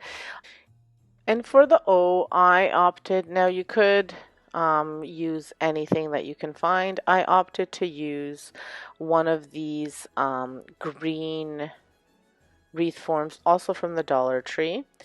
And I'm going to be using the burlap ribbon and just wrapping it around this wreath form. It gives me like a break from the green. Now you could, I've seen, this is where the twist was. The video that I saw used like a wreath already made out of like the garland. But like I think she bought it somewhere already done. So for mine I used this because I wanted to break up the green a little bit. So I'm just going to hot glue the first part and then I'm going to twist it around just until I get it so it doesn't show the green. And so leaving the ribbon as is, I felt that it wasn't done. So the ribbon, the wreath as is, I felt like it wasn't done. So I wanted to add some of this Dollar Tree ribbon. And I'm just going to be making my version of a bow. We've talked about this in my other videos. You've watched them. So I make my own version of bows. So I'm just going to cut as much as I think I need. I'll cut a few pieces. Basically, I just hot glue the bow to the wreath. Now, I kind of contemplated, did I want the O to kind of hang from the J? But then I decided I did not. So I'm just creating this bow and I'm going to speed it up because you don't need to watch the whole process. But I will be hot gluing these pieces together because I'm not liking the way it looks when you just tie it like a shoelace.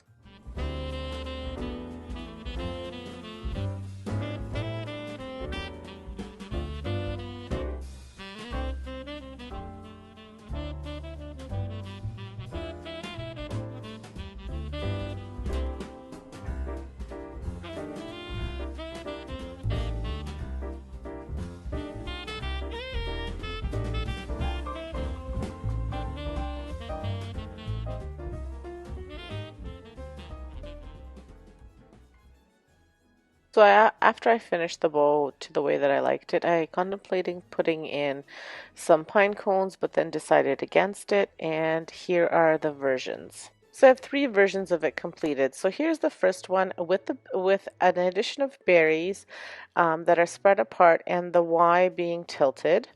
Then I thought this was kind of cute, but then I also thought if you just didn't want it tilted and want it straight, because I know there's people who have preferences, that would be one way to do it. Or clumped berries together like these, or without it like this one. Do let me know which one you like the best. Number 3 without, number 2 clumped, or number 1 scattered.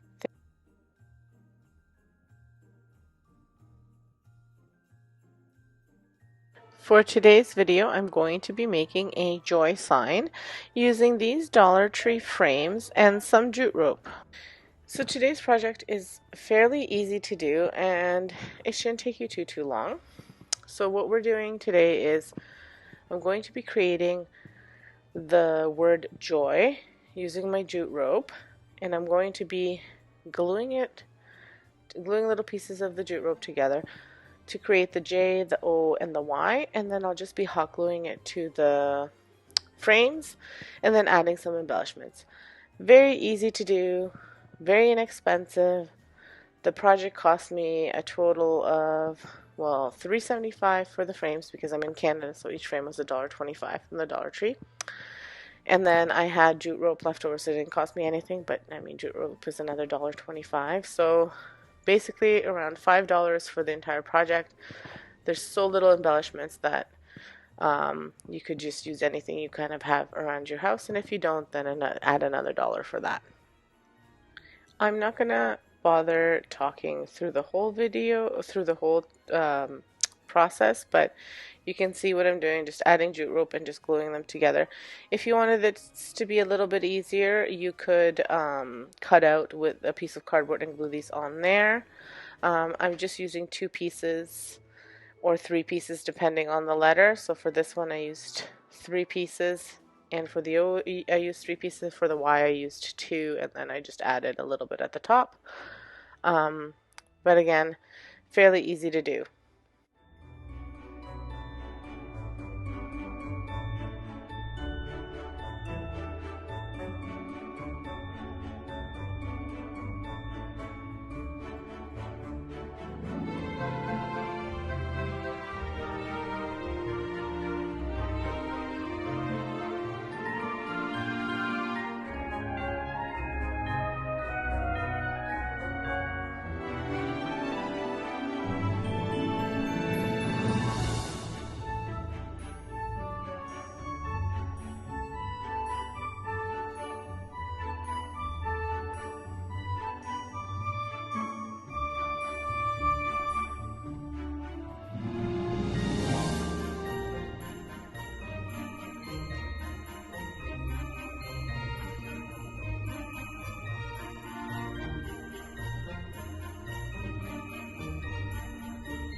So once you have your letters glued down, then you want to do your embellishments. So what I chose to do was I had these berries. It was a pack of berries that I got at the Dollar Tree.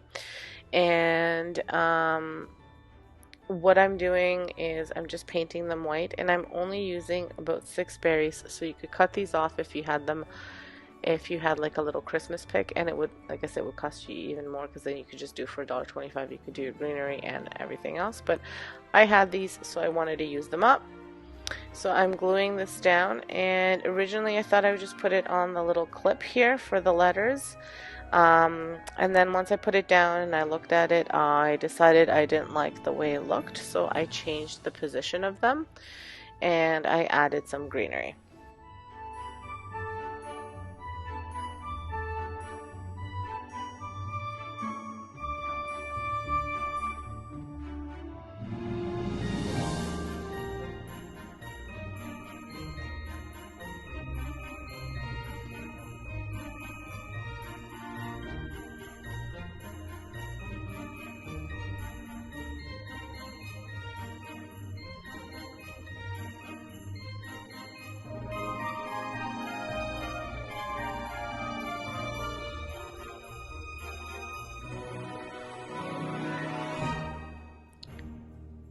So here's the finished project. I really like the way it turned.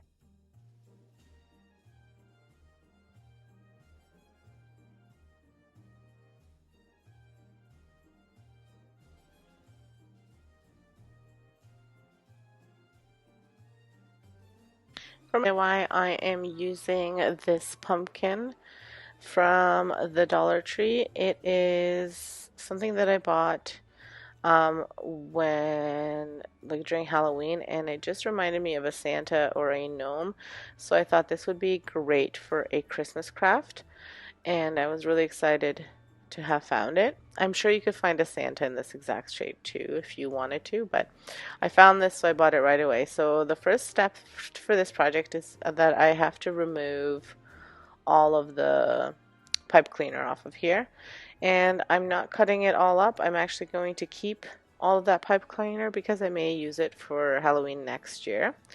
And this is another easy project. All the things that you need are basically a mop, some fabric for the hat, and something for the nose, whatever you can find. So what I'm using is I am using a tree skirt that I bought at Dollar Tree for his hat, a Dollar Tree mop for his beard, and one of those styrofoam balls that you can get in a pack at Dollar Tree as well. So again, so we have 1, 2, 3, 4. So the mop, the hat, the nose, and the body. So $4 basically for this one. $5 if you live in Canada, because $1.25, like I said before. Again, and another easy one. This one is a little bit more time consuming because you have to glue the beard, but again, another easy project to do. So what you see me do here is I'm just mopping. I'm just hot gluing the bits of the mop to the gnome. Now, these are already taken off of the mop part. I will link my other gnome videos to the top here. And you can see this is all from one mop head. So I've made, this is now gnome number 3, and I still have bits left over for more if I wanted to. So that mop goes a long way, and you just cut the strings to the length that you want them, and then you glue them one by one to your frame. Once you actually glue all of your pieces down, then what you're going to want to do to make the beard look fluffier and fuller, you're going to want to unravel each one of the mop strings. So you want to make sure when you're gluing it, you're only gluing it at the top, not at the bottom as well. They have to be loose at the bottom. So that way you can unravel them and make the beard look fuller and a little bit kind of like curly, almost like a Santa or a gnome. So it's like, you've seen gnomes before, so it looks that way. Now you could totally add arms or feet to this gnome. I didn't, but you could. And how you unravel these, so they're just like, it's quite easy. You just kind of start separating them. Don't do it too much, because if you start separating them all the way, it'll separate all the way to the top, and then you're not going to have anything left.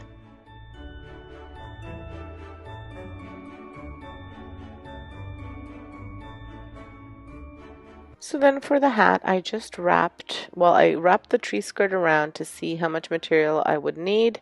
And again, if you've seen me do DIYs before, I don't like to waste things, so I try to be really careful to use the least amount of material that I can. So I cut the material down, and then I forgot to mention at the beginning of the video, I used a little bit of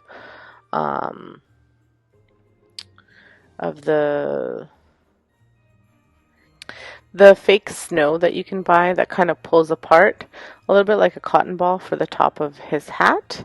You could also use cotton balls. I just didn't have any.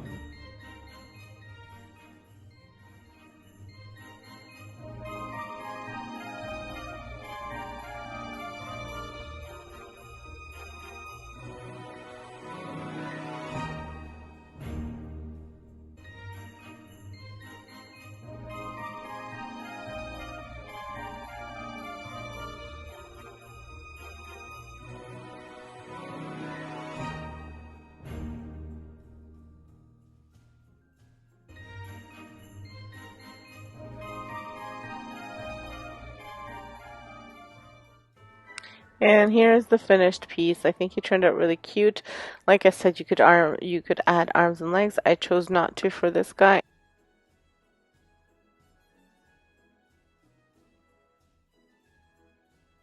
For my first DIY, I'm going to be using this splatter screen and this little red truck from the Dollar Tree. I'm going to start off with muting those gold colors that say Merry Christmas, because I did want to keep the Merry Christmas on there. So I'm just going to actually just color in over them with a black Sharpie. So it'll still have a little bit of that gold kind of coming through, but it won't be so shiny and so in your face. So I'm going to do that several times, because the Sharpie doesn't quite stick to the glitter on the first try. So I just do it, I think around 2 or 3 times I go over the letters. So once I do that, I go ahead and spray paint my splatter screen. Now I'm going to be using spray paint for this, and as well I'm going to be using some brown paint. It's brown chalk paint from Art Minds. It's the espresso. So I'm going to be using both. I'm going to spray paint the splatter screen gold, and then I will go over top of it, just dry brush it a little bit, and I'll show you how I do that with the brown, but just so you can see which paints I used. And while that's drying, I'll move on to the next step. So the next step is to paint over the little red truck in some of that brown from Art Minds. And I'm doing this just again to give it that kind of more rustic farmhousey look. So I'm just dry brushing brown over top of the truck. And this is when I'm going to also dry brush around the splatter screen. It's pretty much dry now. So lately when I've been dry brushing, I always like to kind of blend the paint in using a baby wipe. I just really love the way the paint looks once I do that. So I've been doing that a lot, and I've been really happy with the result. So that's what I'm doing here, that you can see me kind of wiping it off. So I add, I wipe off, I add, I wipe off. And I do this until I get the color that I'm looking for, the texture or whatever I'm doing, until I get like what I'm looking for. So then I go ahead and see what I'm going to put in the back of this truck. I thought I might use these Christmas trees, but then I decided that I think I'm going to just use my Christmas evergreen picks that I got from the Dollar Tree. This is why I got them, because I knew I could use them in different projects. So I wanted it to look like there was some greenery in the back of the pickup truck. So I'm just going to cut out some of these branches and use them on the back of the truck. And I'm going to just be hot gluing them onto the truck itself. So after I get the truck all done, then I go ahead and I glue it to the splatter screen. I want it to look like the truck is going up a hill. So that's how I glue it on the splatter screen. And I also add these little beads that I got from the Dollar Tree. I add them around the splatter screen, so that way it just gives a little bit more detail to that splatter screen.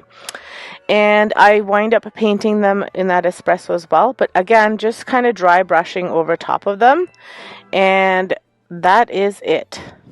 So after I attached the beads, I didn't want the handle to be so obvious.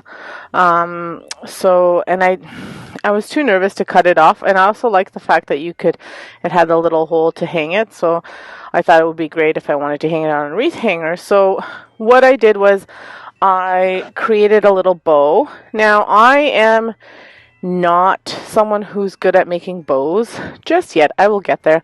Never used to make them. So I kind of just did my own thing with the bows. This isn't really a tutorial for bows, so that's why I'm not slowing it down. I just kind of made little loops from this really cute little red truck ribbon that I got at the Dollar Tree and this red ribbon, and then like I said, I made loops, and then I just attached little longer parts for it to look like it was a bow. But again, it wasn't. I mean, some of the creators that you can watch, they make fabulous bows and they have great tutorials, and they're better people to watch for these tutorials.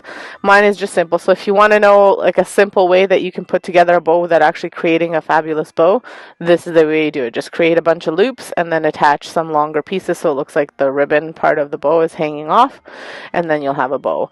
I think it turned out really cute. And I may do it again because it was easy and it didn't use a ton of ribbon, and it did the trick. And so I added this thinner ribbon as well, just to give it a bit more depth and dimension, and that's it. So after attaching all of the ribbon and dry brushing the little beads, so basically adding all of the final touches, I was happy with the finished product, and here is what it came out to.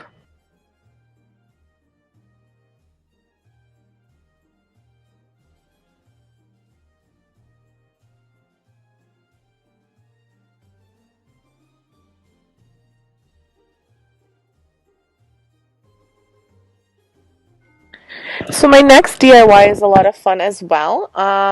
Really, you only need a few things. You need this cane.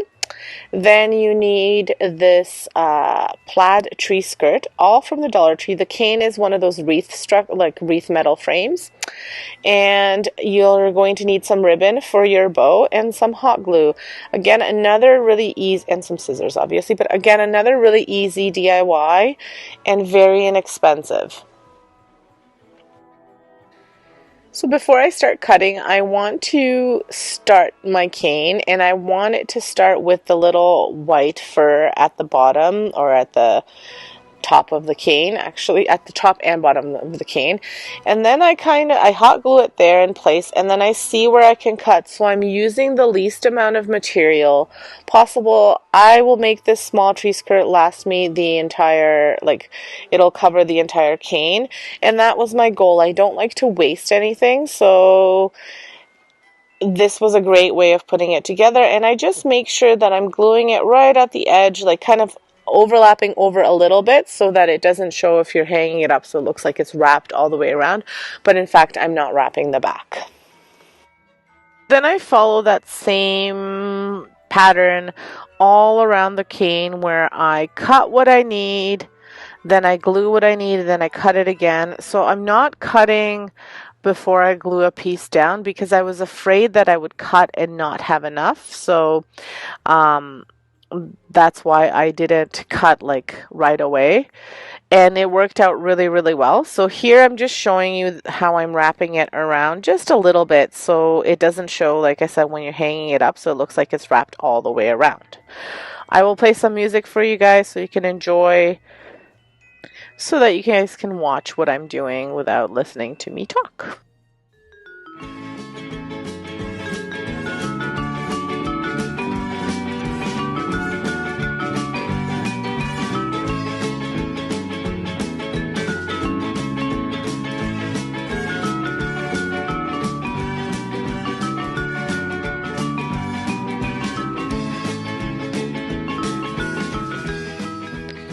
So one more quick thing, where you can see where I'm joining the fabrics together, I do a straight fold so that way the seam isn't so visible, and it's right around the curve so it looks like it was a part of the cane in the first place, but I will also be adding a bow there so it won't be as visible.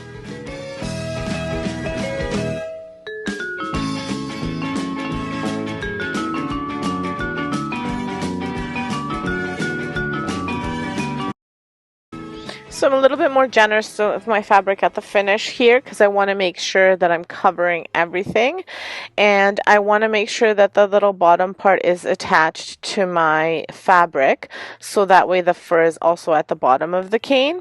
So here's what I'm talking about.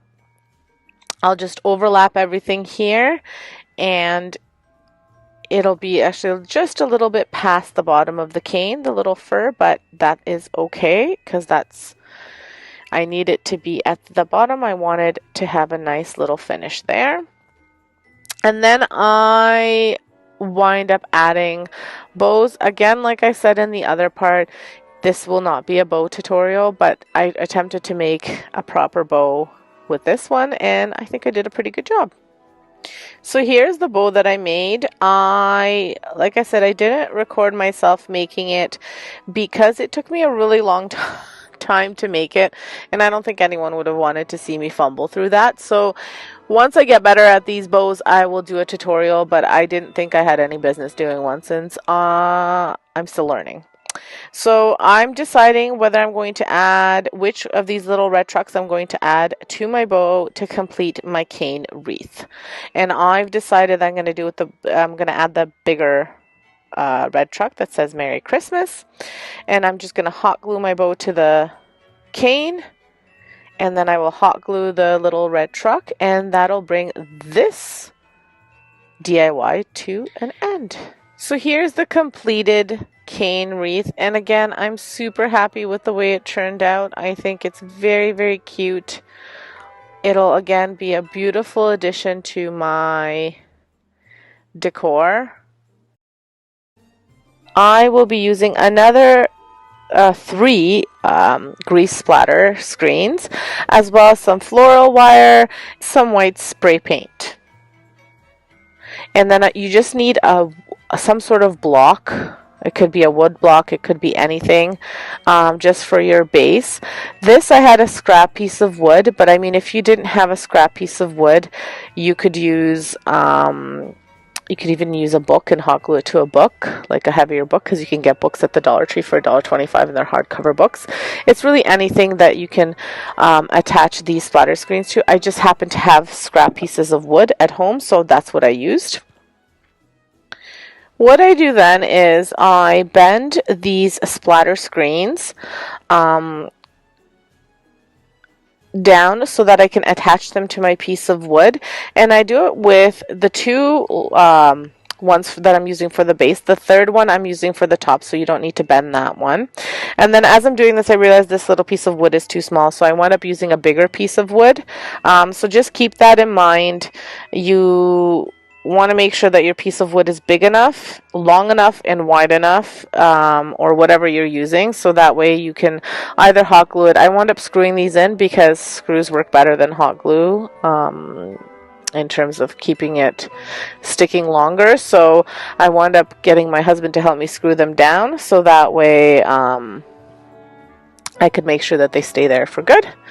And then I wind up spray painting them white.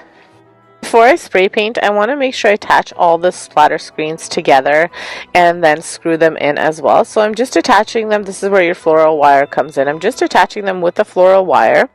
The base screens first and then the top screen. I'm measuring to see whether they'll fit on my block, and then I'm also measuring to see whether I like the way that looks as a snowman. So this is kind of to your liking. This was my measurements were. So if you want to make one exactly like mine, I did 6 inches apart. So just so that you're aware, but that's how I did mine. So but you can do yours however you'd like. Once I attach my screens, I quickly realize it won't work with my small block, so I go ahead and I just grab another piece of wood that I had. I believe this is from some sort of shelving or something that we had, or I don't even know. It was just a scrap piece of wood that I found in my husband's workshop, so I'm going to hold it down while he screws it down. As you can see, it's as wide as the snowman, and it'll actually even look better in the long run. So if you used one of those books from the Dollar Tree, the bigger hardcover books, it would hold it down, and you could glue it down as well. So really, just because I used a block of wood and you don't have one, you don't have to go out and buy a block of wood. You can just use something like that, and obviously not screw it in, just hot glue it together. And if you don't have white spray paint or the gold spray paint like in the previous project, you can always just use acrylic paint. I just found it to be easier with spray painting. I didn't record the spray painting because that's pretty self-explanatory. I've done lots of spray paint tutorials as well, so if you want to see that, you can see it on a different video. Just for the sake of time, I didn't want this video to be too long. Once that's done, I just go ahead and I have this little sock from the Dollar Tree. It was a pair of socks that I got. One sock I'll use for another DIY, and then this one I'll just use, I'll cut it down so that it makes one long piece, and then I cut it in the middle to make two pieces so I can make a nice little scarf for my snowman. And then I use some black cardstock from the Dollar Tree for his buttons, and then a piece of felt that I had, but you can get these at the Dollar Tree as well, in orange for his nose, and the black cardstock I use for his eyes as well as his mouth. You could do buttons. I just didn't have enough buttons, and I believe the Dollar Tree has buttons for sewing and stuff, so you could always use those, but this is what I chose to use. I also used that cardstock to make a top hat for the snowman. So one sheet gave me all of this. One black sheet gave me enough. It was enough for the hat, the nose, the mouth. The hat, the mouth, and the buttons. So I wound up adding some boxwood to the scarf as well as some tissue paper to the base of the snowman, and I painted around the base in white just because for some reason the paint didn't stick. You could use acrylic, I used chalk paint, and I attached the hat as well as some of the leftover red ribbon to the hat and another little piece of greenery to complete my snowman. Here's the finished snowman. I think he is super cute.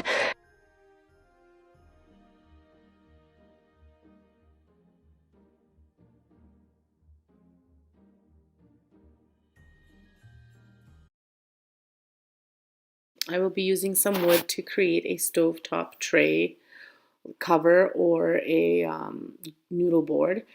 For the noodle board, I bought 3 pieces of these furring strips. They were $2.47 each at Home Depot, and they are 8-foot long pieces, so super cheap. My husband cut them into 7 shorter pieces and 2 long pieces.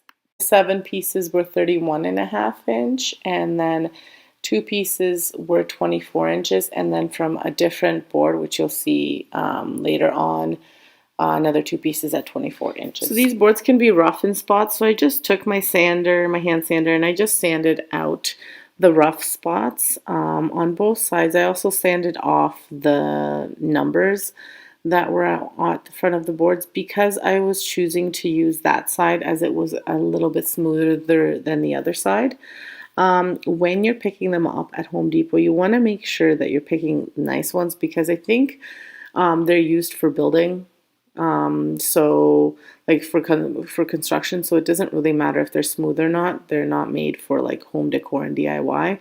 So some of them are really rough looking. So just pick nice ones that are nice and straight and not too bad. So I tried to pick the nicest ones that I could, but even so, I still had to sand them down a little bit so they would look smoother, so they'd be a bit smoother. Once I sanded down both sides as well as the edges, I was deciding whether I should do stain or wax, and I decided I was going to do the Annie Sloan Dark Wax. And I'm so glad I made this decision. It turned out amazing. So I am using just a wax brush from Lowe's, I believe, and applying the wax liberally, and I am wiping it off. Um, Not quite right away. I'm letting it sit for a little bit, but I am not letting it sit forever. Otherwise, it'll be this dark, and I didn't want it to be quite that dark. So, I did about 2 boards, and then I wiped it off. And you can put as much. So this really depends on you, how dark you want it. Whether if you want it really dark, so leave it on a little bit longer. You don't even have to then take off the excess wax, but make sure you don't cake on too much. Otherwise, it'll take forever to dry. But again, it's really up to you. The boards won't be exactly the same, which I was okay with. I wanted that weathered look because I am doing the farmhouse type of style. So when you're applying, you don't have to go up and down. You just, you do circles, just whichever way, mishmash, and that'll make it look that much better.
Once I waxed and wiped them off and got the color that I wanted, I let them dry, and then I glued them for about 30 minutes.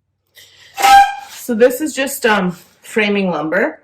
I had originally spray painted this with a black stainless steel from Rust-Oleum because I was using it for a different project, but we wound up not going that way. So I'm gonna go ahead and apply the Annie Sloan wax to these, and this is super cheap. You can get an 8-foot piece for $1.80 at Home Depot, so really cheap. If you had to buy it, I'm lucky I had it at home, so I don't need to worry about it. And I'm using this for the feet of the piece because I have a gas stove and the knobs are a little bit higher, so I want to make sure that it's not sitting right on the knobs for a few reasons. If we put something heavy on top, so that way it doesn't crack the knobs for some reason, and also so if we put something on it, it doesn't happen to turn the knobs or something. And again, I applied the wax the same way. I put on as much as I thought, and then I wiped it off. I think I wiped it off a bit too soon, so I had to reapply to get it to be a little bit darker and to match the other piece.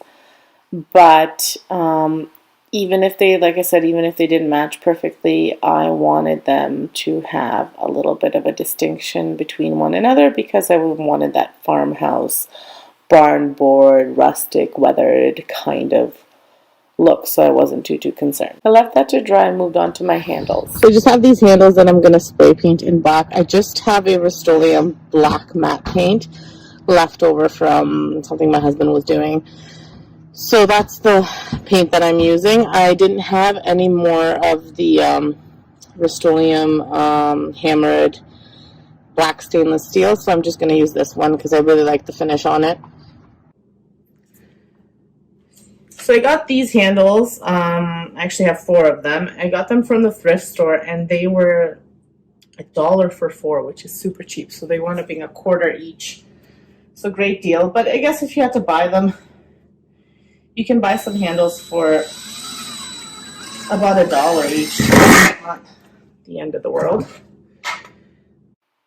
I placed my handles and I measured that I had the same amount on each side of space so that the handles would be in the middle and they would match both sides of the tray.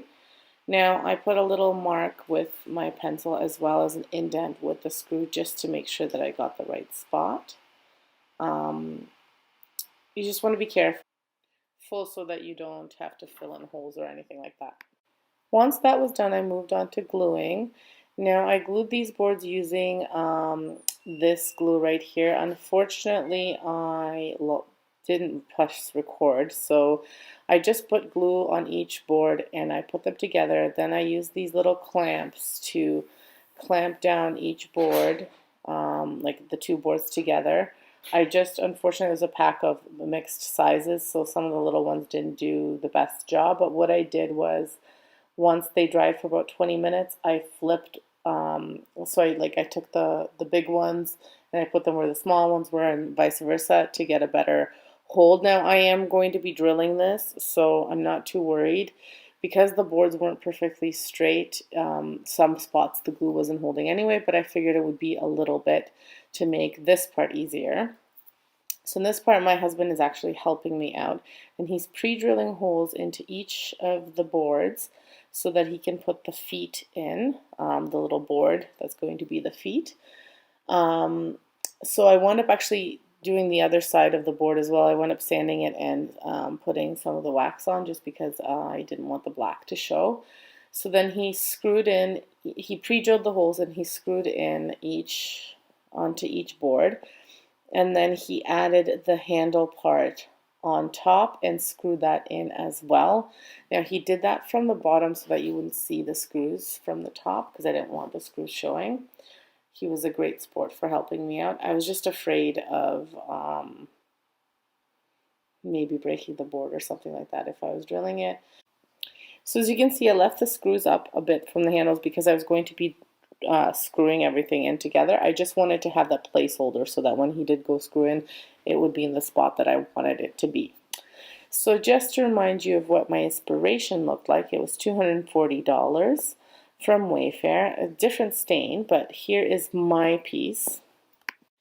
I love my stain color a lot more. I think it's more farmhouse, which is what I was going for.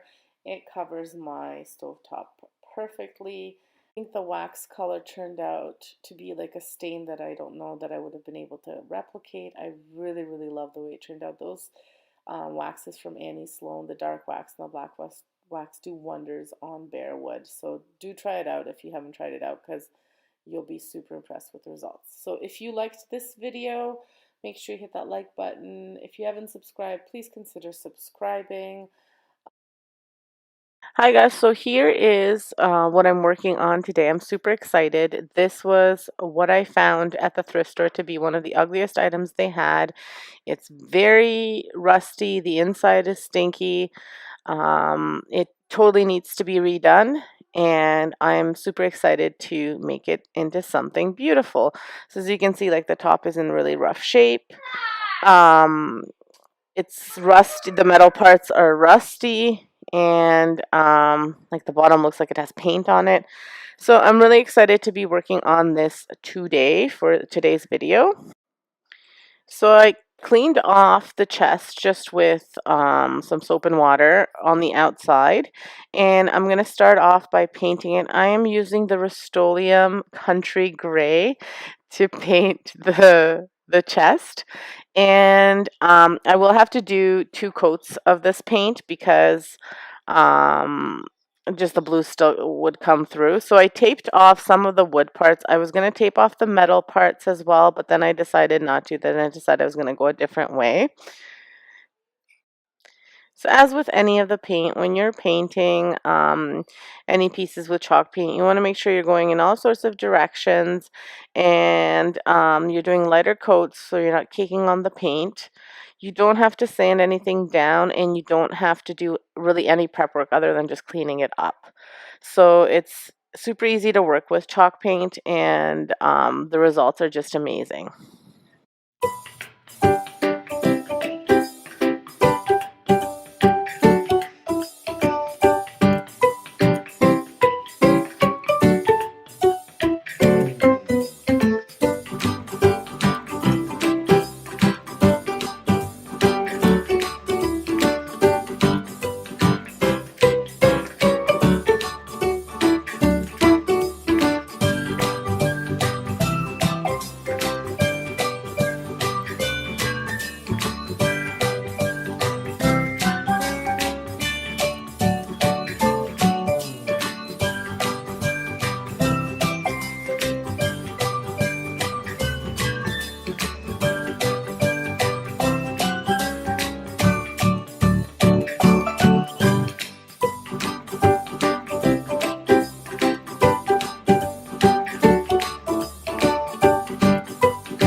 So I'm Vesna. If you haven't been to my channel, welcome. In my channel, you can find all sorts of DIYs, thrift flips, trash to treasure, upcycling, crafts, any kind of home decor pieces. I create them. I really love doing that. I love painting furniture, so you'll see furniture flips as well. So if that's the kind of thing you like, please stick around and don't forget to hit the subscribe button. So once this dries, I'm going to go ahead and apply the Annie Sloan black wax. And the reason I'm applying it without putting clear wax first is I want a really dramatic effect. And I also want to stain this wood as well. So when you're applying the wax, it's the same idea as with the paint. You want to make sure that you're going in all sorts of directions, not just in one, and then you apply it and wipe it off, and apply it and wipe it off, depending on how much you want to stay there, like how much of a stain you want. So unfortunately, I didn't record this, but after I applied the black wax, I thought it was a little bit too black. So I applied the Annie Sloan dark wax as well, which I thought I might do because I always like the combination of the two waxes together. So that's what you'll see at the end result of the video. I have a little bit of the recording, but my camera shut off and I didn't notice, so I apologize. And this video is a part of a challenge. It's the Upcycling Ugly Thrift challenge, and it is hosted by every month by Pretty Simple Sherry, and it's a super cool challenge where we have to take something like one of the ugliest things from the thrift store and turn it into something beautiful. She always has a co-host, and her co-host this month is Lisa from Lisa and Company. Now, Lisa is also super talented like Sherry. They both have really amazing channels. So make sure you check out both of their channels. I'm gonna have their channel links in my description below. You won't regret checking out their channels because they're super creative and super fun to watch. I'll also have the playlist linked below because there's going to be some amazing videos that you don't want to miss. So everything will be linked in my description box.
After I apply the waxes, I go ahead and I apply Duck Egg Blue from Annie Sloan.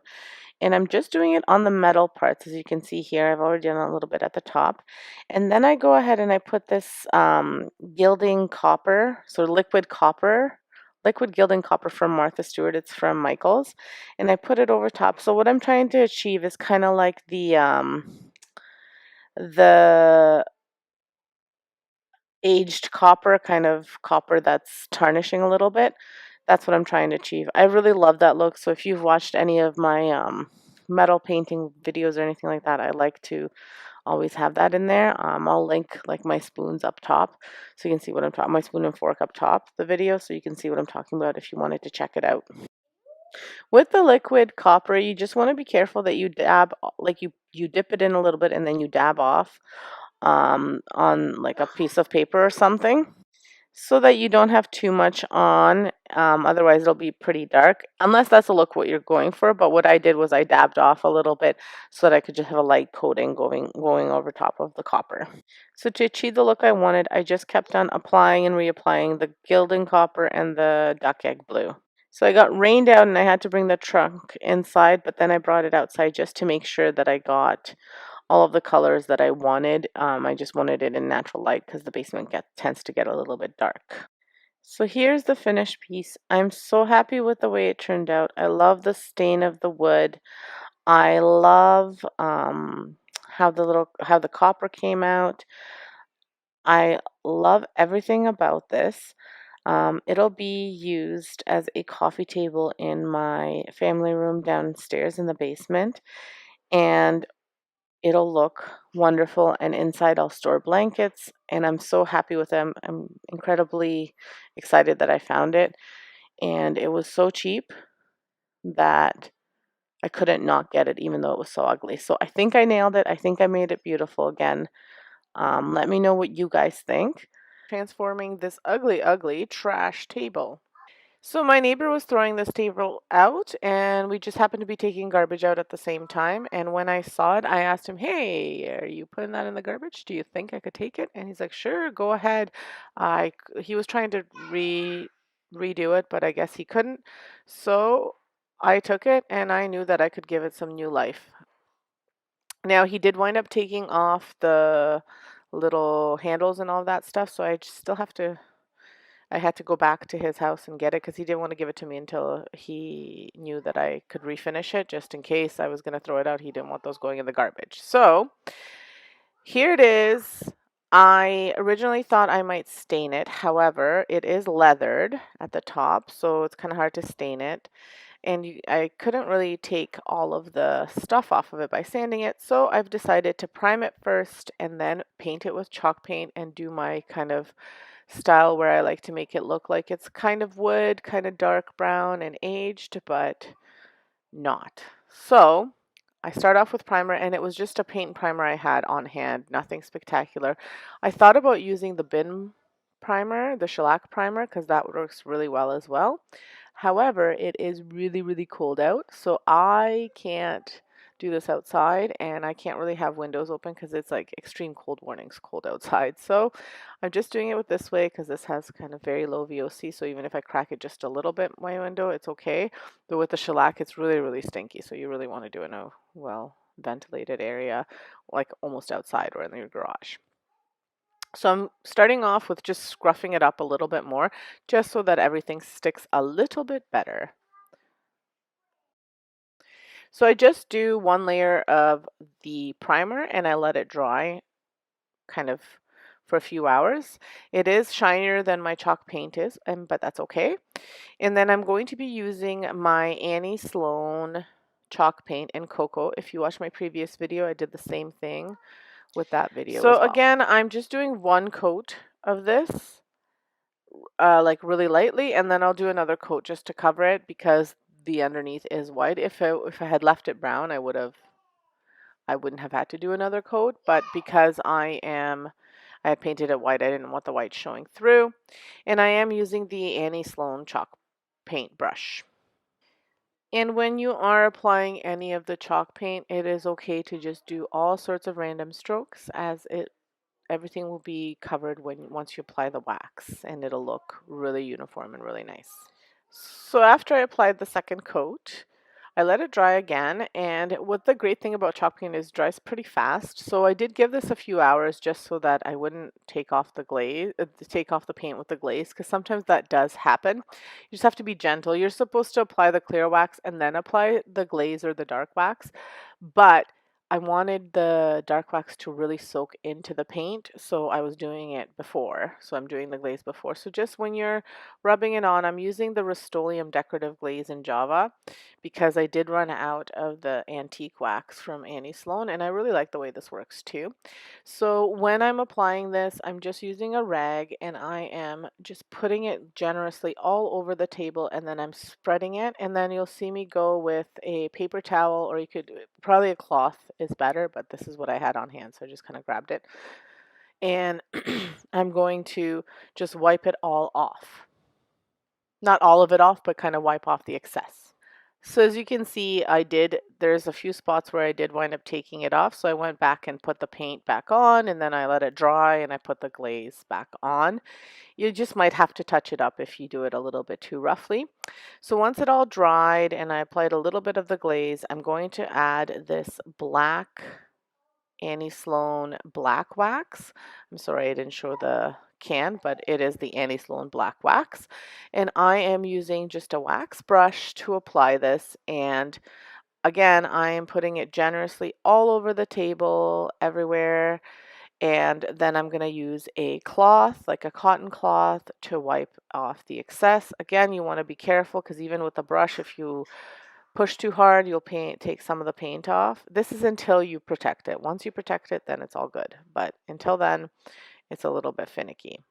So again, just be liberal with it and add as much as you want to get to achieve the look that you want. So like I'm not doing it super super light, but I am not like I'm not like being like when I apply the clear wax, it's like a wax on wax off type of thing and I buff it really nicely, but when I'm doing this layer, I do it really really gently. Maybe like a little bit of push, but not too much. And basically this is trial and error. You just keep on doing it until you get the look that you're going for. So then even here you can see I'm going back and kind of fixing up the spots where some of the paint came off and where I'm not liking the way it looks. And again, this is something that you may have to do or you might not. It just depends, but I did. So I just added some of the paint back on and then I'll go back and redo the wax. Now I flip the table over and I'm using this Country Gray from Rust-Oleum, and it's also a chalked paint, and I am painting the bottom of the table as well as the sides. I did have to clean off the table first. It doesn't look like I cleaned it off, but I did. And it was pretty dusty. So just clean off as much as you can just to get the dust and whatever off. And just do 1 or 2 layers depending on the coverage that you want. I am going over top of it with the black wax again. So I'm doing a nice coverage, making sure none of the brown is showing through, but I'm not too concerned about like a heavy coverage. So again, it's up to you. And I didn't scruff this bottom part up at all. If you do, your paint might even stick better, but it works fine even if you didn't. That's the beauty of chalk paint. You don't have to do the prep work beforehand. So once your paint is nice and dry, then you want to apply the wax. So again, I am using that Annie Sloan black wax, and I'm using this brush. So now I'm showing you because I didn't show you previously, but just so that way you can see what I am using here. And again, you just apply a liberal amount of the wax and then you wipe the excess off. So if you haven't gotten this from my channel from watching it before, I absolutely love chalk painting stuff and painting furniture and painting my fireplace and all the other things. I love to make them really, I want to make them new by aging them. It's really funny. So I buy all of my furniture used or I pick it up for free or whatever. Most of it is solid wood. Most of it was expensive at the time that we purchased it. I have handmade things. I have things from the 1920s. Now, some things I haven't touched and some things I won't paint. Most things I will, especially if they've been damaged, then I got to fix them up. So, for example, my dining room set I haven't touched. It's from the 1920s. The table I will not do anything with. It's got a nice stain, but the buffet has a lot of water stains on it. So I'll have to do something with it, but I'm not doing anything until I decorate my formal living room, which right now is being used as a playroom. So I absolutely love doing this. I love you can get really nice quality high-end furniture that's, maybe a little bit dinged up or whatever for next to nothing, and you give it new life, saves it from the landfill, and you have good quality furniture that will last a lifetime in your house. And the great thing with paint is if you get sick of the color, you can repaint it and have it look like a new piece all over again. So I love chalk painting. This video is not sponsored or anything by anybody. I've been using the Annie Sloan paint for probably a good, I want to say like 11 years now, 11, 12 years. And The Rust-Oleum I just kind of started using in the last two years, but I love them both, and it does get a little bit pricey when you do this, but again, it would be cheaper than buying these things at the original cost. So anyway, once you get the look that you're going for, then that's it. I'm going to have to go back to add the handles and the little foot things, and I'll show you what those look like in the next clip, and that's it. So I attached the feet and the handles on, and I love the way it looks. I think it turned out really nice. It'll make a really nice table in my living room if that's where I decide to use it. I haven't decided yet, but I absolutely love it. And I did not paint these details, these feet or the handles. I left them as is because I thought they would add a nice touch to the table. Again, I'm in love with this piece. Let me know what you guys think. I think it looks really high end, and if you've gone on Wayfair or anywhere like that and you've looked for kind of antique tables, they're going for, a couple $100. Looks great. Here it is all staged. Please let me know what you think in the comments below if you're in love with this as much as I am. Thank you so much for watching, and see you. I'm creating 12 different Dollar Tree tier tray DIYs, so let's get going.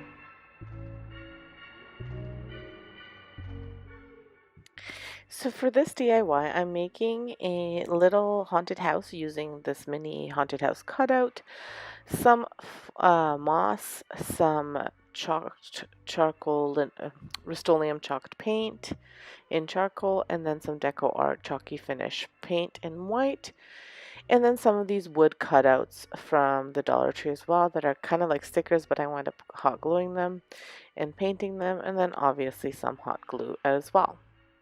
So I start off with just painting the haunted house, and I'm using, as I said, that black paint from Rust-Oleum, so it's a charcoal paint in the chalked finish. And I paint it all the way through on the back as well, and then I go over top of it with some of that white paint. And now when I'm painting the haunted house white, if you've watched my channel before, you know that I like to paint things, either dry brush them or paint over top of them, and then I like to blend everything in with a baby wipe.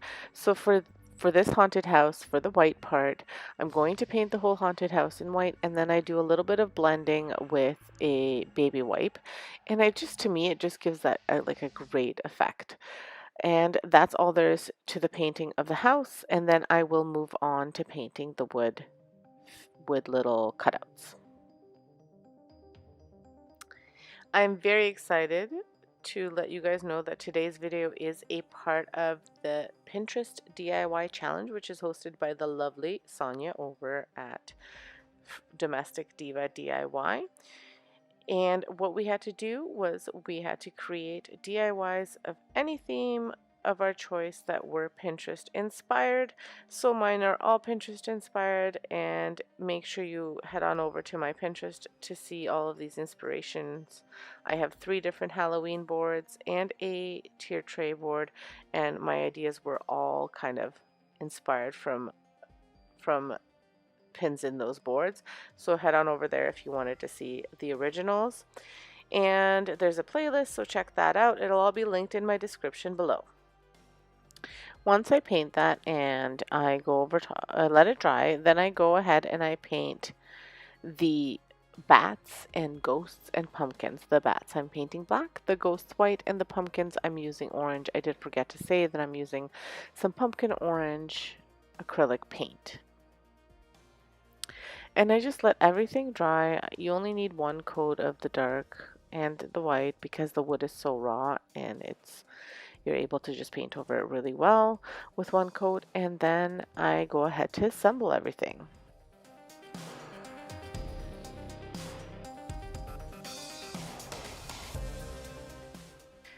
So really, I just sort of just put any of the shapes wherever I think they would fit best. I'm kind of wanting the ghost to be peeking out through some of the windows as well as around the house, and then I add the bats as well.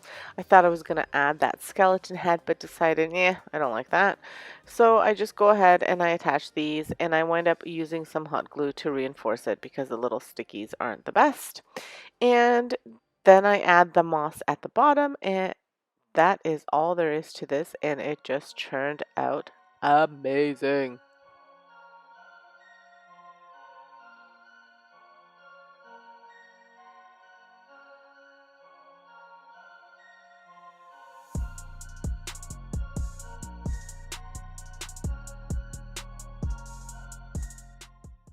So here I have just this wood plank, which has like a little bit of an indent. It almost looks kind of like a square from a canvas if you were to take a canvas off, just very small.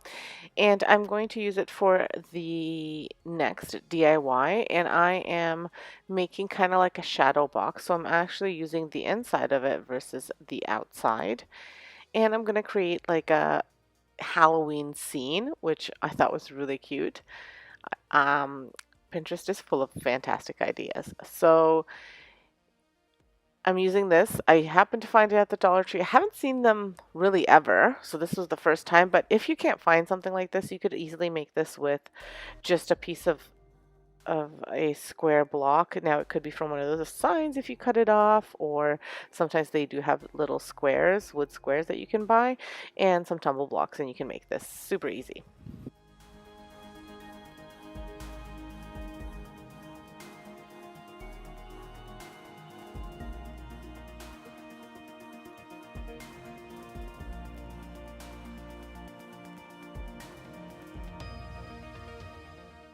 So I did show you that I'm using those pumpkins and the little, actually it's a wood cutout that they had for Christmas, and I'm going to use it for this. I'm just cutting off the tree, but the orange and brown acrylic paints I'll be using for the pumpkins just because I find the orange to be a little bit much. But before I do any of that, I am doing the inside of this box, shadow box or plank, whatever you want to call it, and I am painting it in just a black paint. I happen to be using my Rust-Oleum charcoal paint, but you could use acrylic paint. I'm just using that because I have it on hand and I had it out for the other project, so I thought I would just continue on with it. So for the border, I'm just using the part of the brush to dry it off, and then I'm going to be blending it in with a little bit of a baby wipe and just to kind of make it look like it's a lighter shade of black. And then I go ahead, as I mentioned, to cut off the Christmas tree just to give me a little pickup truck that's going to be actually holding some large jack-o'-lanterns versus the Christmas tree. And I do have to paint out the truck, and I'm painting him out in like a combination of orange and black. So I will have all of these displayed on a tray for you at the very end. And if you really want to see how I put trays together and how my trays look for Halloween, I am having a an episode come out on the 13th over on my home channel where I'm going to be displaying my tier trays for Halloween. I'm going to try and do the house tour as well before that, but or sorry, after that, but I'm not sure how fast I'll get it done. I have a very, very busy week with family. It is my little guy's 6th birthday, so it's a very busy week. So I don't know what I'll be able to finish, but I will try to have the home tour done next week as well as the porch tour. So if you're interested, make sure you check out my home channel as well. Subscribe there and hit the notification bell so you see more. And if you're not subscribed here, do that as well because I post about it on my community too. So after I have everything painted, I go ahead and I just make the tree that I want the tree to kind of look like there's a shadow and it's kind of spooky. So I'm just using some jute rope for that. And what I'm doing is just separating the top of the jute rope. So it'll be one thicker piece and then a few pieces kind of frayed at the top. And then it's time to assemble everything and finish off the truck. I wind up painting like a moon and some clouds at the top in white, and then I hot glue everything down, and then I just add little touches to the truck and to where they're needed just so that it gives me the look that I am going for. And this is super easy and super fun to do, and if you have a Cricut, you could even cut out these shapes and paint them in, whatever you'd like. And if you can't find the same thing, if you can't find the little truck, you could always use those rubber ornaments that they have at Christmas time, or you could just cut out a truck from cardboard and or cardstock and then just paint it out. Really super easy to do, and the options that are there if you can't find stuff at the Dollar Tree, because I know with ours it's like a hit and miss. If I go back now, I won't ever see these again for the rest of the season, and I happen to just run across them in August.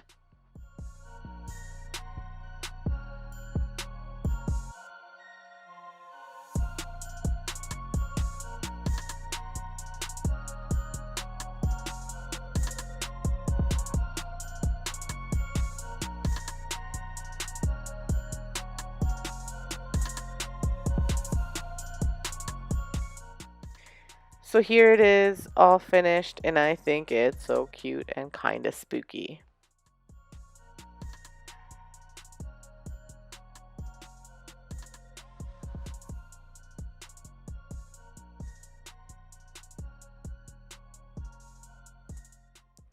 So another even more simple DIY and very cute.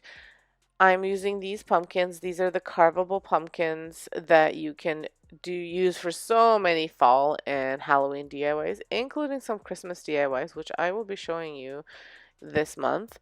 But if you can pick these up, they're so versatile that you can use them for so much. I suggest you pick them up.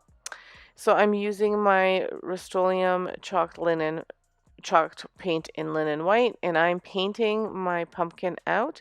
Now this took 3 coats for it to completely cover.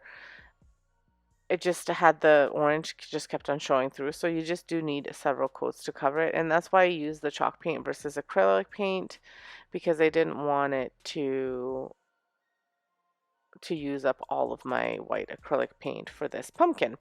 You don't have to use the chalk paint. You could use any paint that you have on hand, but I like to buy this big gallon, well, not gallon, but this big tin of the chalk paint because it's not a bad deal, and chalk paint dries fast. It has that matte finish, and it's high quality. So I think I would have even needed more coats had I been using acrylic paint.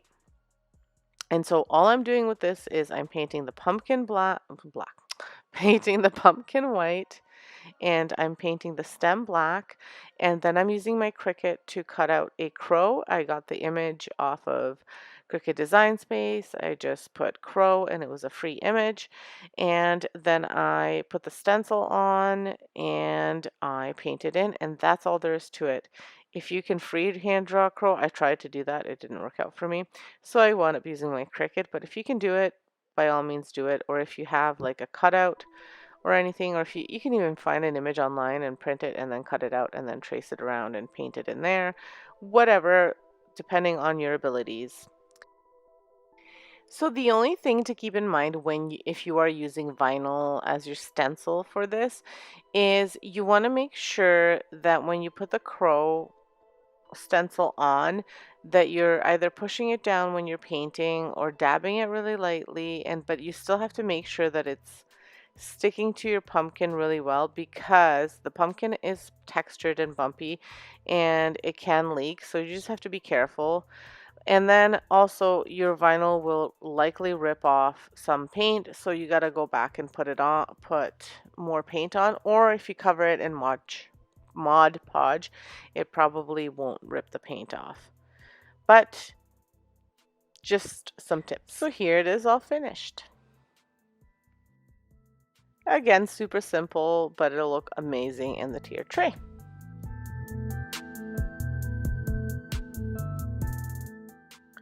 So these next few DIYs are, again, super simple DIYs. I'm using some of the fall stuff in together with some of the Halloween stuff, and really easy but cute little additions to the tier tray. So for this one, I am using 2 hay bales and these bloodshot eyes, and I am just hot gluing the eyes to the hay bales, and then I'm hot gluing each eye on top of the other and kind of making like an eyeball topiary. Very cute, very Halloween, and really fun. And that's all there is to it.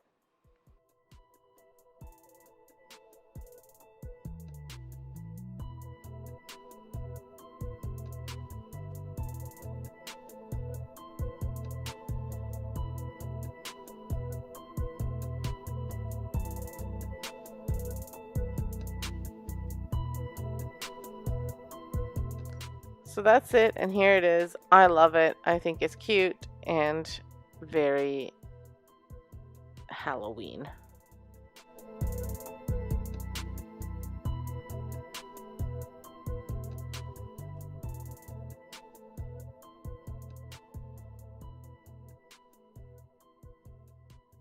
So if you thought the last one was simple, this one is even more simple. What you'll need is a skull, and I had this little pack of skulls in here, and an eyeball, so I'm just using what's left over.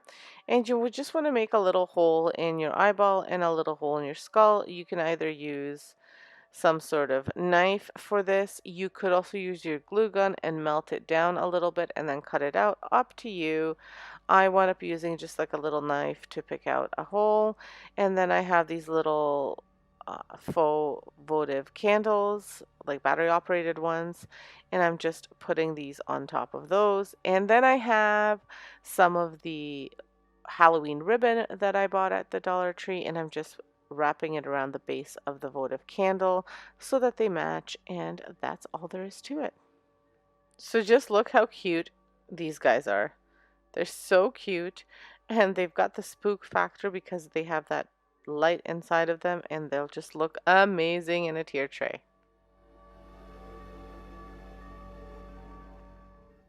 So I'm back to the hay bales. I love these hay bales. I'm so excited that they came around this year. I've done so much with them for fall and now into Halloween, and I may wind up using them even for Christmas, who knows. But I am just hot gluing a whole bunch together to try and make kind of like a stack of hay like you would have at the farm. And then I will be using those skulls that you saw in the previous DIY, and I'm going to be making kind of like a skull topiary type of thing on top of these hay bales. Really easy, really fun. Now the inspiration was with pumpkins, but I've decided to do skulls, and I've done that a few times throughout this video where my inspiration was a little bit different, but it was my inspiration, and that's where I like my creativity came in. And I hot glue these together, and then I hot glue the skulls one on top of the other, and again that's all there is to this one. Again, another really easy one, not too difficult this time around, but still super cute.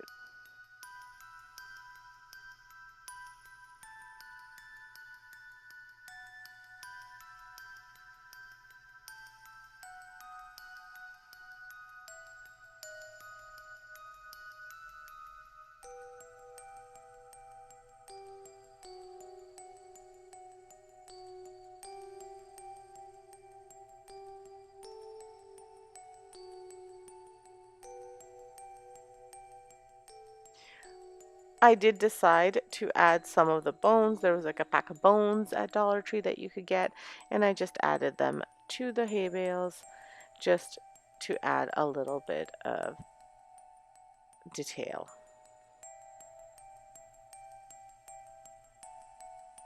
And since I had a bag of bones, I decided to do a stack of bones. And I mean, what's more spookier than a stack of bones on Halloween? So I'm just making kind of a random stack of bones. I'm putting 3 horizontally and then 2 vertically, and then I continue adding as I see fit. And I make my stack of bones. I actually put 3 vertically, not 2 vertically. But anyway, I just continue to do this until I get the height that I was looking for. It just like another cute thing to add to your tray. I'm always looking at different little fillers and different things that you can put in trays, and I thought this was perfect. If you think this is too simple and you're not liking the color of the bones, you could always paint them a different color to make them maybe look a little bit more realistic, but I really liked the kind of dirty, yellowy white kind of color of these bones and skulls and all that, so I left them as they are. To me, they kind of look rustic and more zombie-like, I don't know.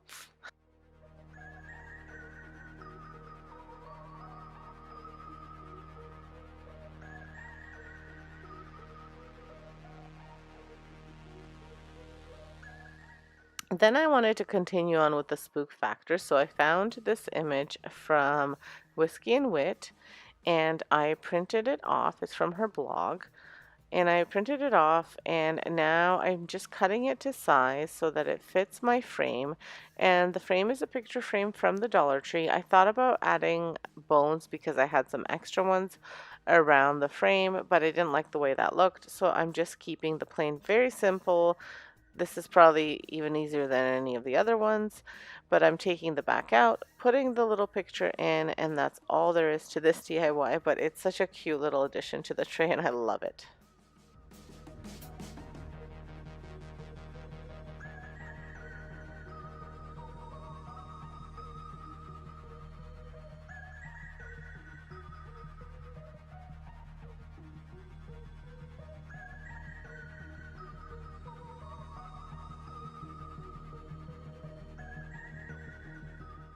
And to go with the Hocus Pocus Broom Company, we need some brooms.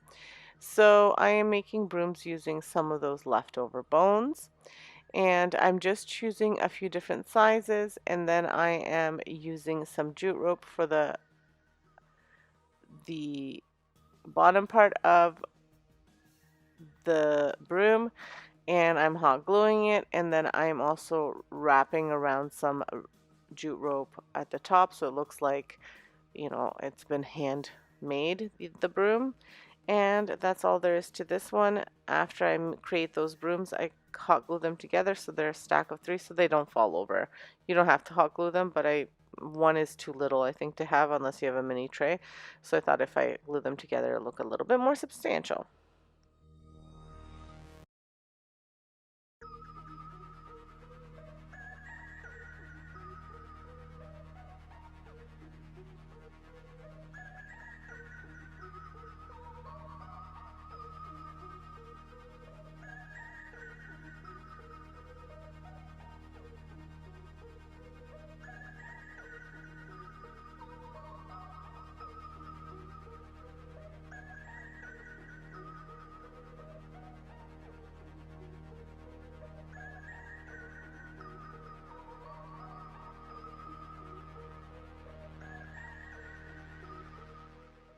So here they are, and they look so cute and adorable. I love them.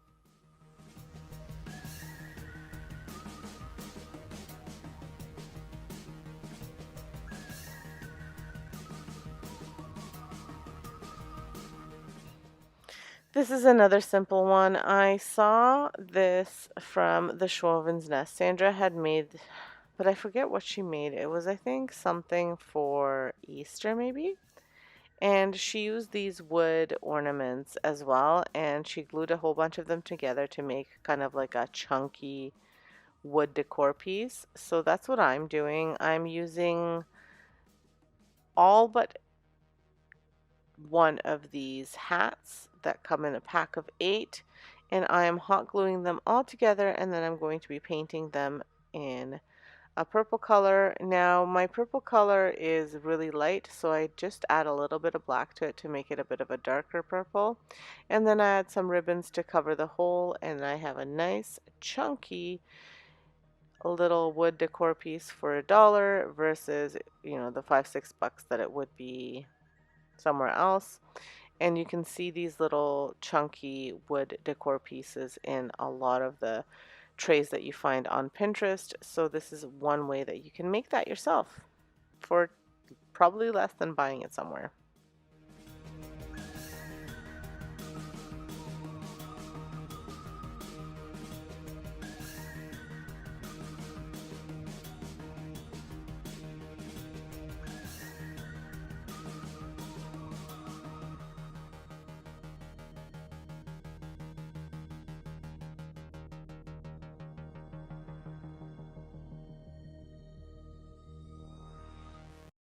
So here it is, all completed again. Very, very cute.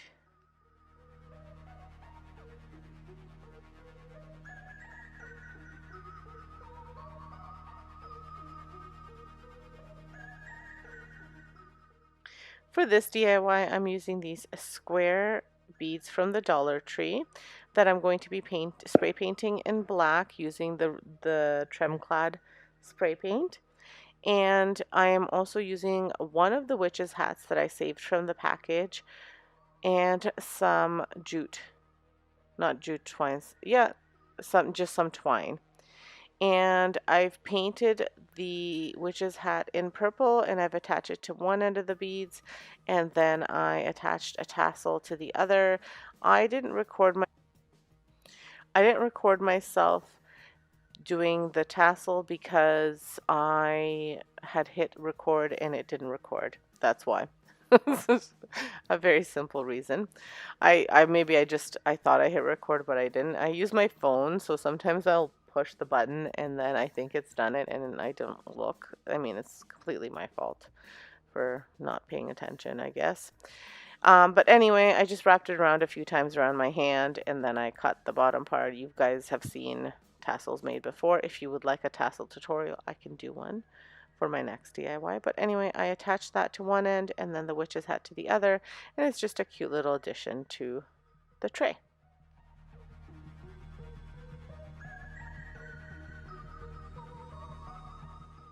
And last but not least, this DIY includes all of the things that you see in the picture, except for the square beads. I used that for the DIY before. But I'm using these jack-o'-lanterns and the cats. They're all the wood cutouts from the Dollar Tree. And I had spray painted the cats black, the jack-o'-lanterns white. And then I'm attaching everything to some twine. And I'm doing white bead, black bead, white jack-o'-lantern. Then I start with black bead, white bead, black cat, and then I continue until I finish, and then I add some bows to them, and that's it. And the garland is done, and it's cute. Awesome for Halloween. I have it displayed on my fireplace, but like I said, you could use it anywhere. You could, actually, I didn't say that, did I? The reason I had made it is because I thought that you could use it either, like if you have your tray displayed on a round table, you could have it hanging off of there. You could have it kind of like around your tray if you wanted to, or you could have it on your fireplace. So it's not a like a tray decor, but it could be if you wanted it to kind of enhance your tray. That was my thinking for that. I may wind up doing that when I do my home tour, so you might see that if you pop over to my home channel, but if you don't, then I would love to see what you do. So maybe you can share with me over on Instagram. So I do have Instagram and I do have Pinterest. So if you're interested in any of these, all of these were inspired by things that I had found on Pinterest. I have 3 Halloween boards that you can check out over on Pinterest. Now this sadly concludes all of my Halloween DIYs. I am switching over to Christmas next weekend. As sad as it makes me to be done with Halloween because I love Halloween, I also love Christmas, so I'm really excited to start Christmas. And the Hallmark movies are starting on the 22nd, so I got to start my DIYs as well. I'm sure you know this, but in case you don't, when you are putting the twine through the holes in the beads, some of the holes are smaller than the others and your rope might fray. So what you want to do is you want to either attach a needle or even like a toothpick or something that you can kind of tie to the edge of the rope, and so you can pull it through. Like I said, I'm sure you know what this is. Even if you just took some tape and you just taped it at the end and then pulled it through, that would work as well. It's just to make it a little bit more firm so you can pull it through. That's all. And I want to thank Sonia for hosting this collab. If you guys don't know, Sonia's my sister and I think she's pretty amazing. So I love all of her DIYs, not just because she's my sister, but I also think she's pretty talented. So make sure you check out her over at Domestic Diva DIY. She's got a lot of channels. She's got a home channel, cooking channel, DIY channel. She's got a vlogging channel. So check her out. She's really talented and pretty amazing, so make sure you check her out. Check out the playlist. There's going to be lots of inspiration on there. It's all Pinterest inspired DIYs, so it'll be great. And let's get back to this DIY. So here I am just adding some ribbon there from the Dollar Tree that I've just cut into little slits and then tied together and attached to the twine. And here it is all finished. It looks pretty darn cute.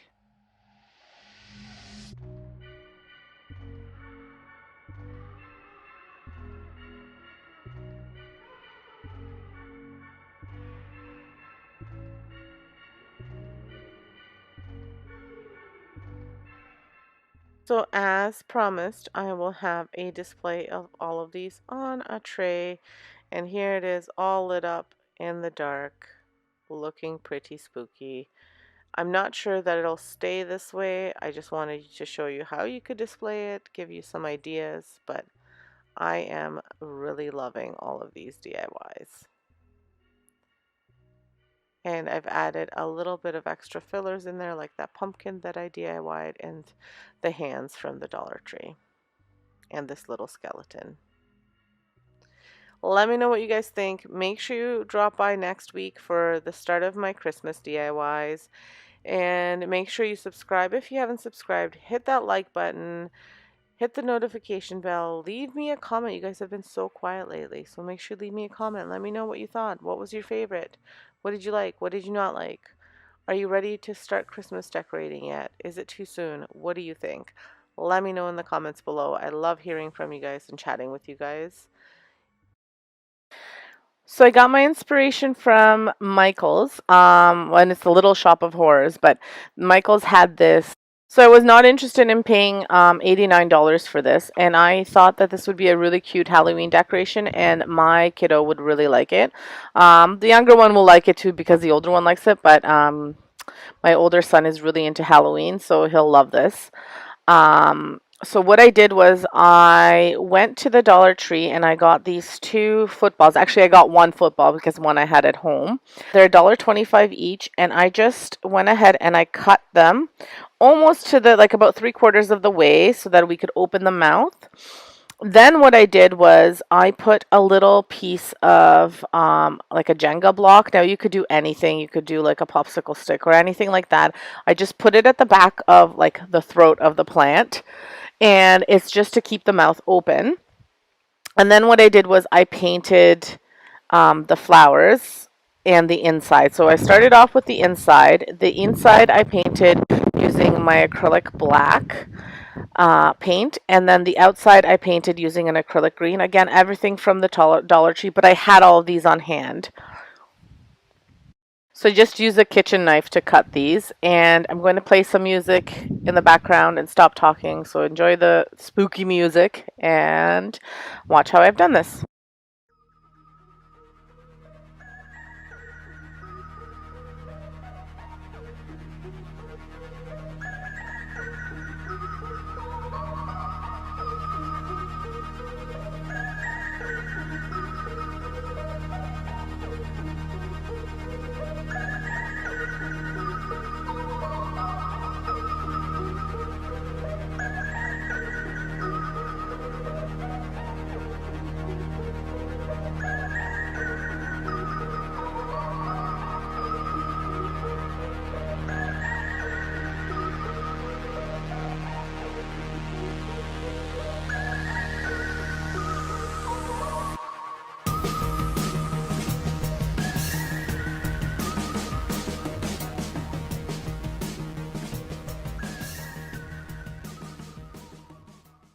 So I'm going to apologize for the messy work area, but I went ahead and I did like a craft-a-palooza where I did like a whole bunch of DIYs at once, so it is a little bit messy.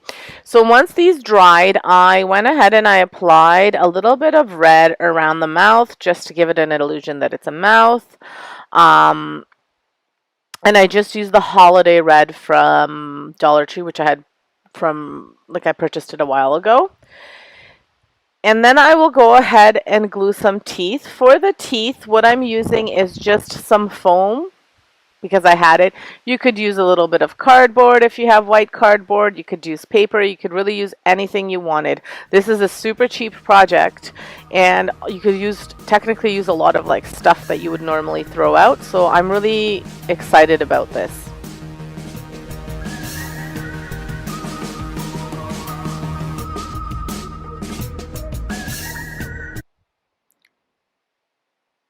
So here I am going to attach the teeth. I also wound up adding just a little piece of a flower inside the mouth just to give it that little bit of extra design, I guess. I just like the way it looked. You don't have to do that. I did that with mine, and it was a piece of orchid that I had from a leftover project, and literally I used like one little petal of the, like one or two little petals of the plant. And I just use my hot glue gun to glue all of this stuff down.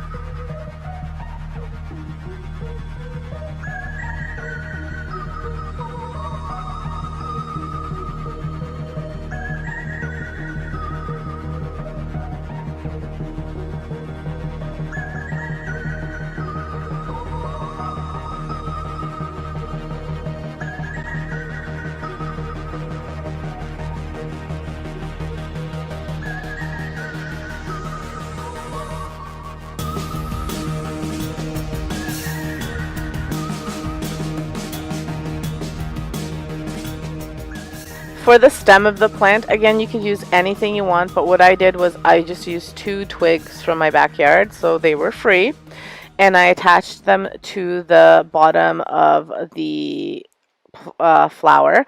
And then I also went ahead and bought this tropical plant from the Dollar Tree, and I put it in my pot, and I put the stems in there, and there you have it. So now this project cost me a total of $3.75 because I had or no, I'm sorry, I'm lying to you, $2.50 because I had most of the stuff on hand.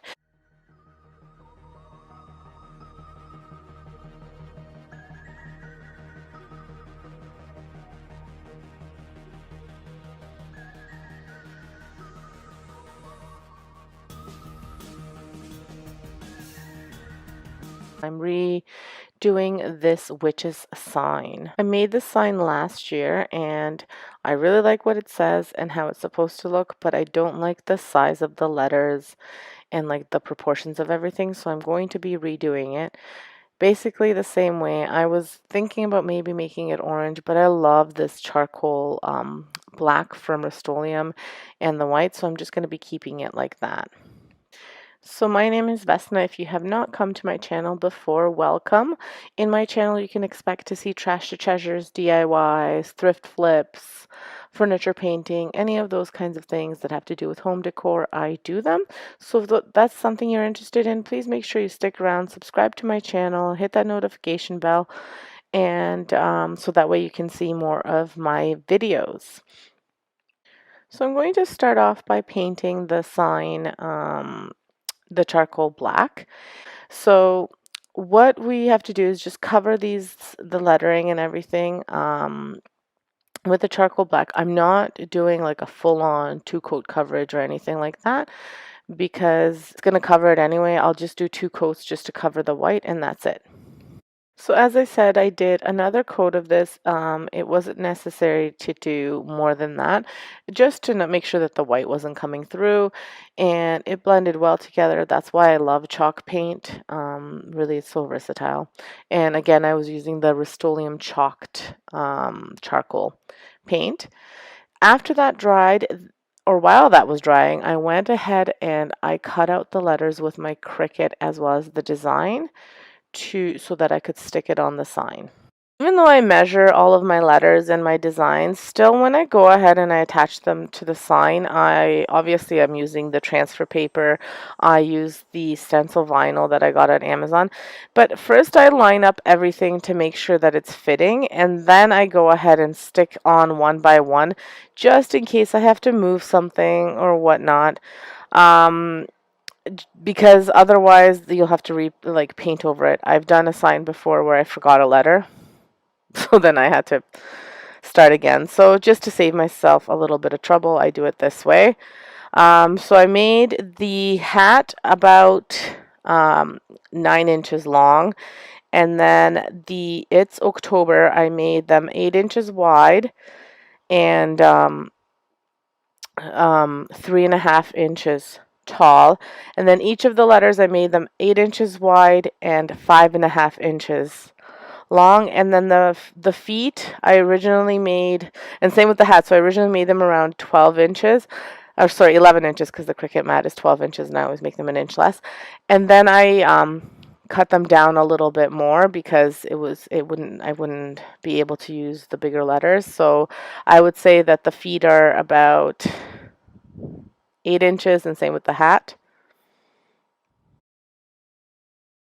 I showed you the paint can a little bit before this, but the paint is just a white paint that I have, and it's an interior exterior Valspar latex paint.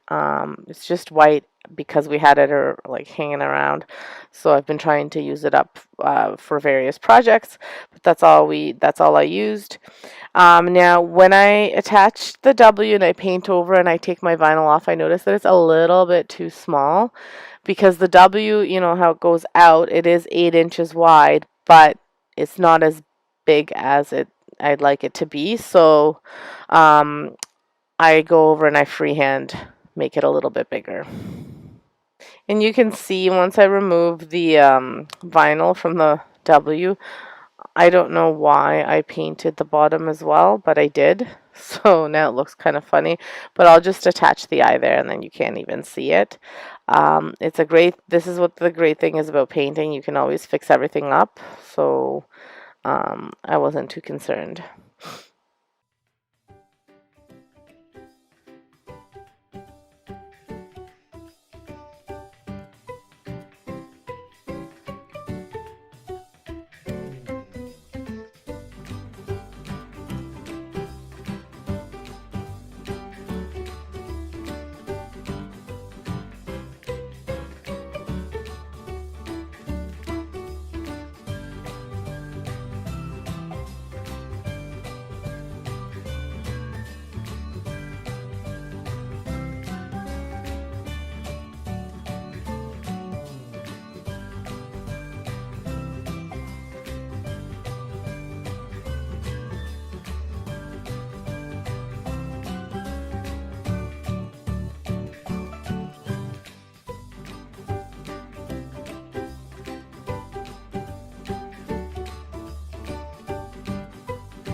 So then I go ahead and I just use the charcoal paint again just to touch up some of the white spots that I got paint, like some of the spots where I got the white paint on, and to fix up my W, and to fix up some, like I said, just anywhere where the paint kind of bled through, and it did bleed through in a few spots. This was my fault. I did not push the vinyl enough, so make sure that's very important when you're transferring the vinyl onto your signs, that you push super hard so that the vinyl sticks to the board, because otherwise it'll lift up and then you'll get paint underneath and it'll look messy, and then you'll have to fix it up like I did.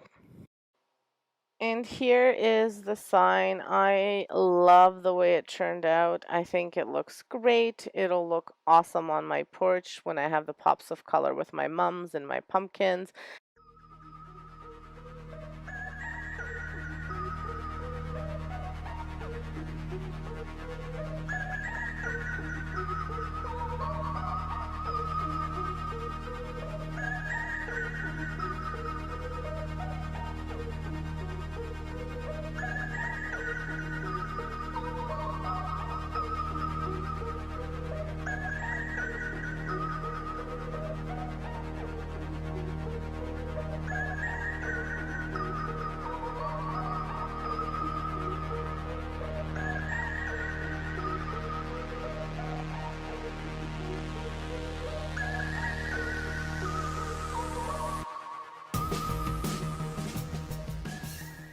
Is using these Dollar Tree pumpkins. I got them for $1.25 each, and I actually just realized that these pumpkins only come out at least at our Dollar Tree at Halloween because they're carving pumpkins. So I didn't know that. I was looking for them for, almost a month when they had all their other fall stuff. So I'm just going to be painting them black using, I had some leftover house paint, so I'm just going to be using that to paint these pumpkins black, just because I didn't want to use up all of my acrylic paint, but you could totally use acrylic paint. I just don't have a lot of it, and I needed it for the other projects, so I didn't want to use it up. And I'm going to do 2 coats of the black on here, and I'm just letting them dry on skewers. I have long skewers, and I've just put them in there so that way they dry nicely.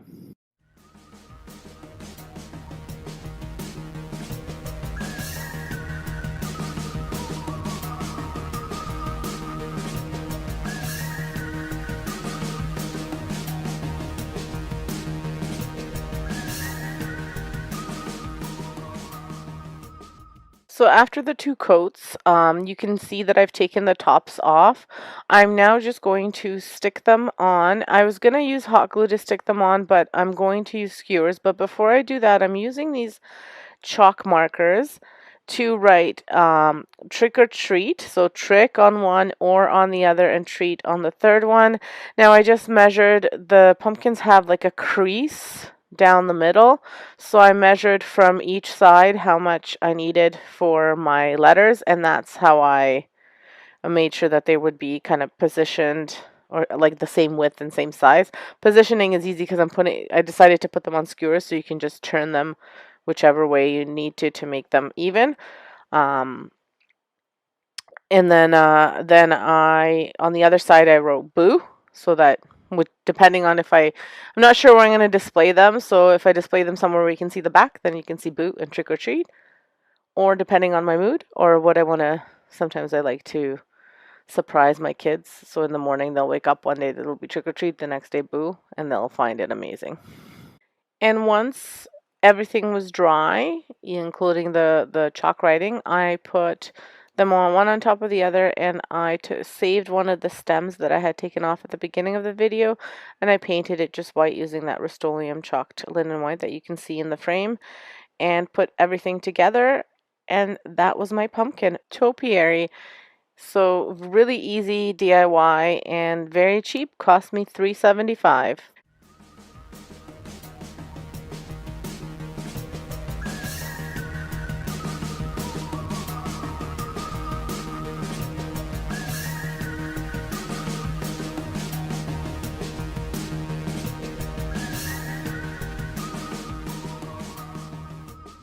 So my next DIY is a super fun DIY as well. I have these pieces of wood that were left over from a different DIY project. It's actually from the doors that I made, well, that we made, my husband and I, on our built-in shelves.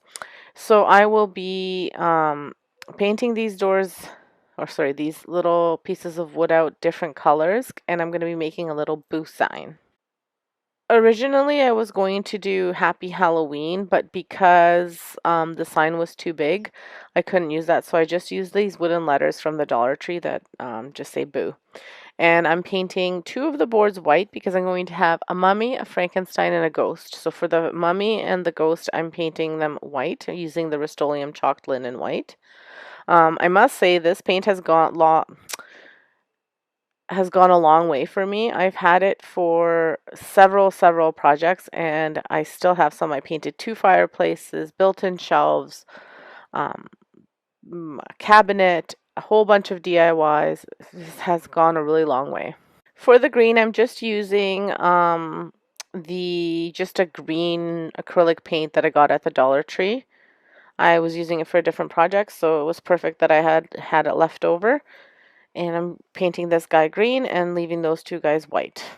Now I'm only drawing faces on these, so I'm not going to use my Cricut to cut them out. I'm just going to freehand draw them in a pencil and then go over them with a Sharpie.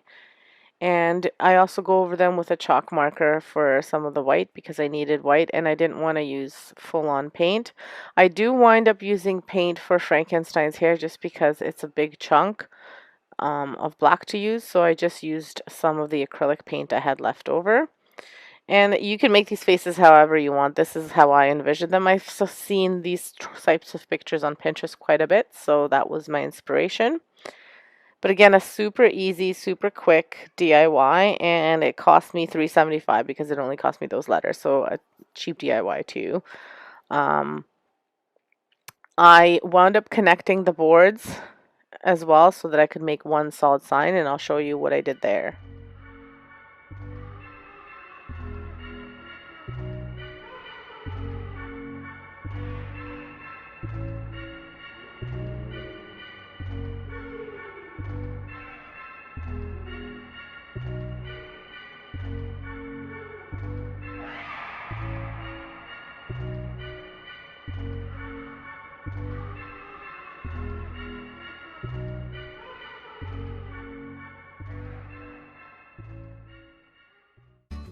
For the mummy, I wind up wrapping it in toilet paper. I thought I had some gauze, but didn't have enough, so I just used toilet paper, which made the project the price that it was, and just did the trick. I glued it with some permanent glue just so that the toilet paper would stick. You could use hot glue as well. I'm assuming it would hold the paper fine. So just up to you. I just happened to have this on hand, and my hot glue gun wasn't warm yet, so I used that.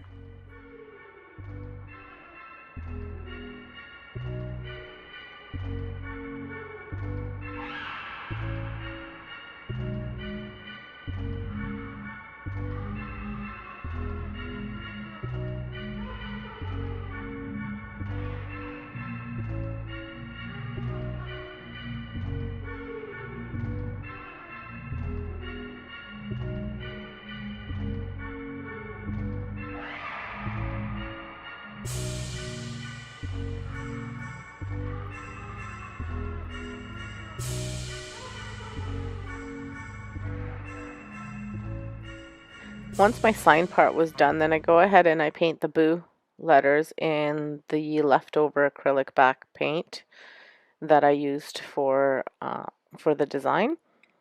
And I do everything, I don't do both sides. I just do the inside and the outside and let that dry. Then I will connect the board. So then once all the details were done, what I wound up doing was putting a little board at the bottom, well, kind of near the bottom of the sign, and screwing it in after I glued all the pieces together using hot glue and permanent glue. And they were glued together, and then because I used the hot glue, I was able to do the other side right away. I screwed in the other piece, and then I hot glued and permanent glued the boo at the bottom, and the boo at the bottom acts as a little bit of a stand because it's a bit thicker, so it provides a bit of stability for the sign to stand on its own.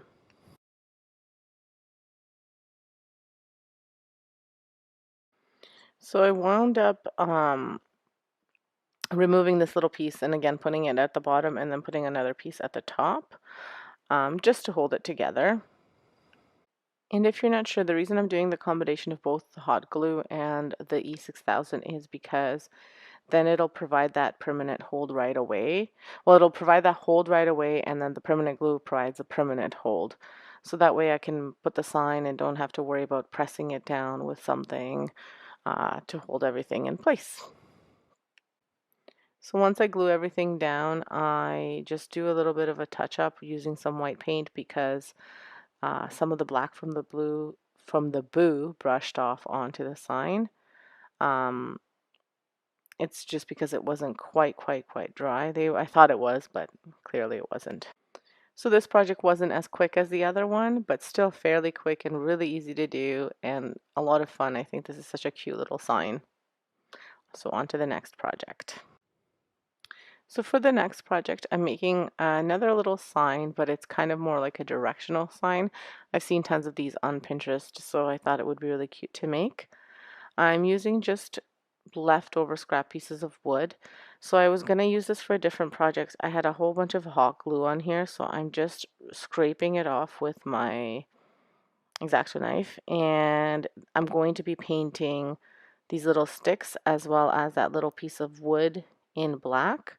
The little sticks I'm going to glue together with hot glue and permanent glue to make a post, and I'm going to glue that post to the bottom base, and that'll be the base and post for my sign.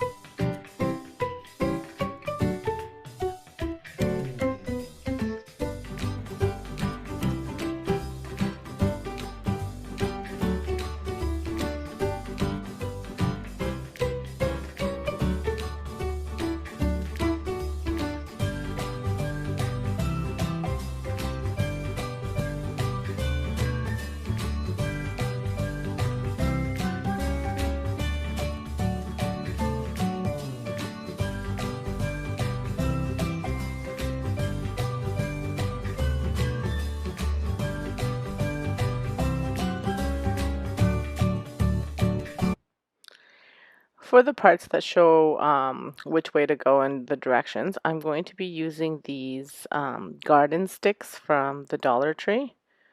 They're a whole bunch in a pack, so I only need 4.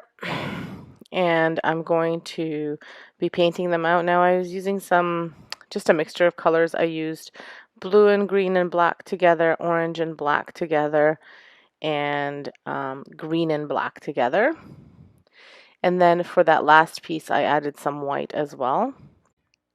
Once they dried and I adjusted the colors to the way I wanted them, I just put the names of a bunch of different horror movies, so like names from a bunch of different horror movies on here, using some white chalk paint as well as like a chalk marker. My goodness, I can't talk. As well as red marker, red Sharpie. Just to get different effects. And then from 2 of the sticks, I cut off the pointy parts to have just a little bit of a different sign.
So I have written Elm Street, Camp Crystal Lake. So Elm Street from Nightmare on Elm Street, Camp Crystal Lake from Friday the 13th, Sleepy Hollow, and Salem. And I think these are super cute. I love Halloween and I love scary movies, so this will be super cute. And once my kids are older, they'll know where these are from. And once everything is glued and dried, I'll show you what it looks like.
So I love, love, love, love how it turned out. I hope you do too. I think it's awesome and spooky and really fantastic and super easy to make.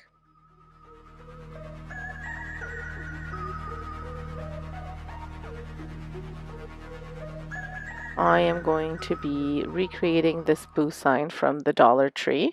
This was $1.25 as I'm in Canada, so things are $1.25 here at the Dollar Tree. And what I'm going to do is I'm going to paint the sign in two different color, two different styles, and then the middle I'm going to wrap some jute rope on it.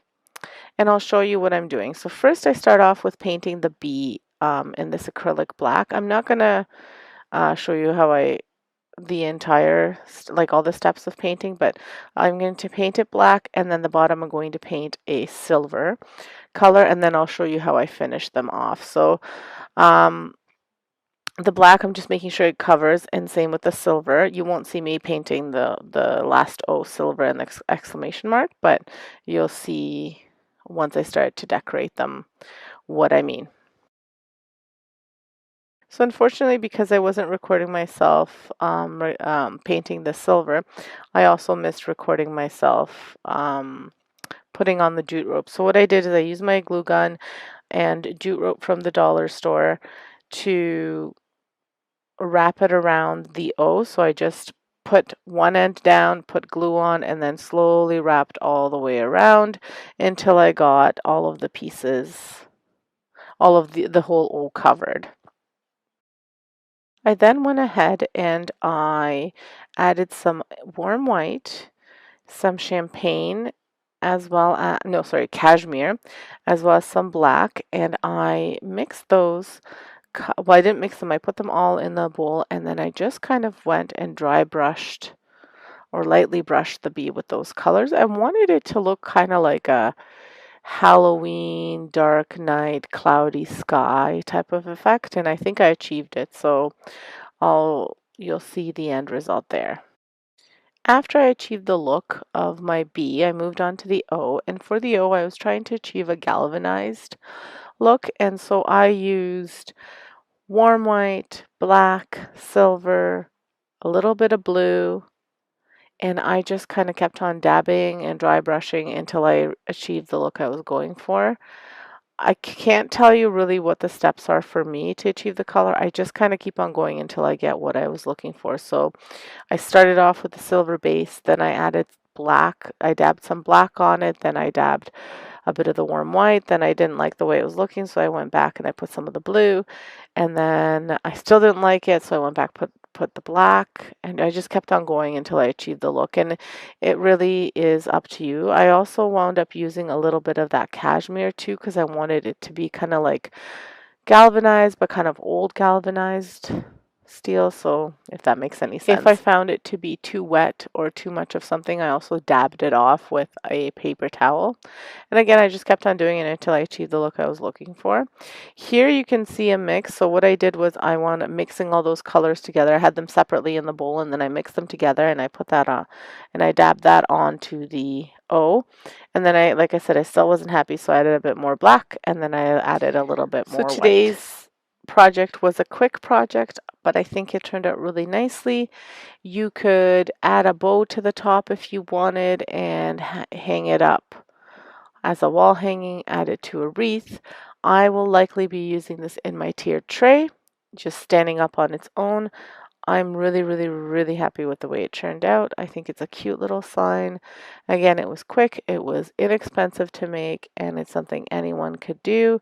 And I love that the Dollar Tree has these nice wood letters. I just think they're so fantastic.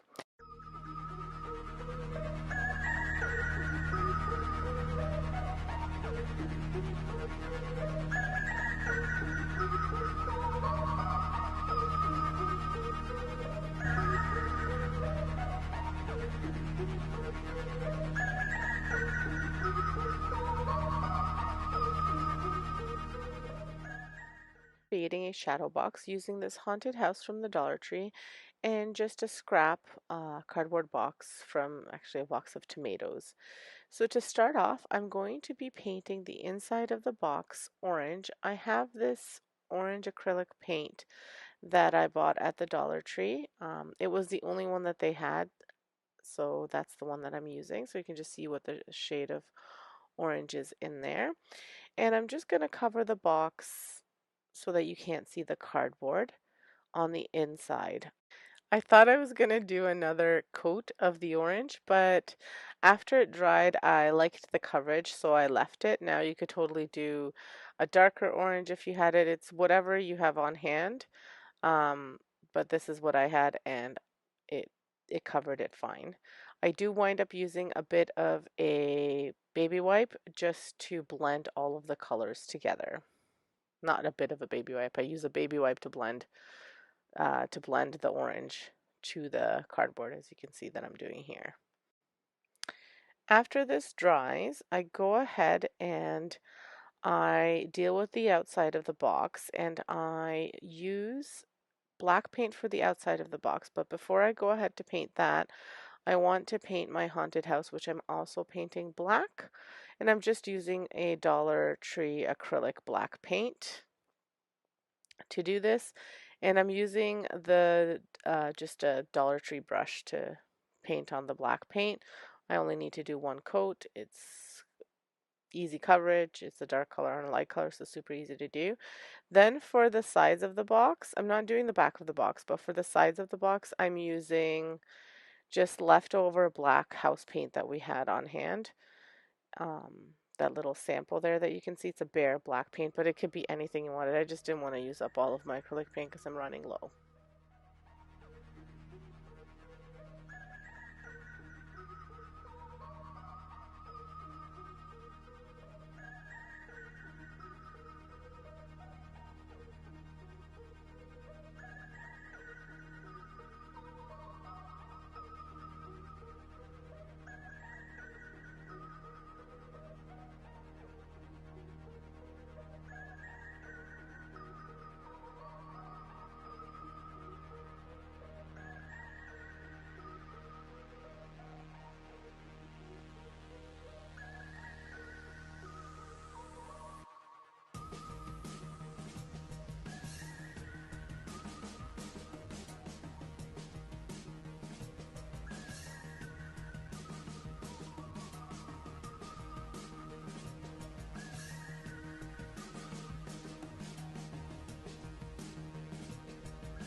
Now I wound up doing a little bit of the black kind of seeping into the orange on the inside just to give it kind of like a spookier look. And once everything dried, I cut out this tree just from black cardstock and I just drew it out with my like freehand. And then I had these foam cats and bats and owls just left over from different projects. And then I went ahead and I used, because I only had a purple bat, I wound up cutting it out from one of the cats, just doing my own bat. And I wind up hot gluing these onto the box. So I'll show you what I do.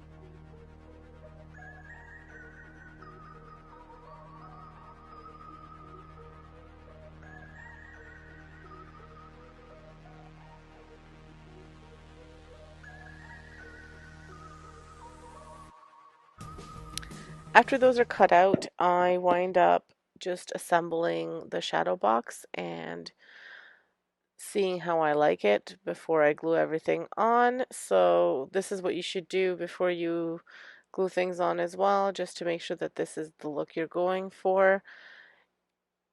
I'm using hot glue, so it's not permanent, so I could take it off, but sometimes it takes the paint off, so then you just have to redo it. So make sure you're happy with what you're putting on before you glue it down.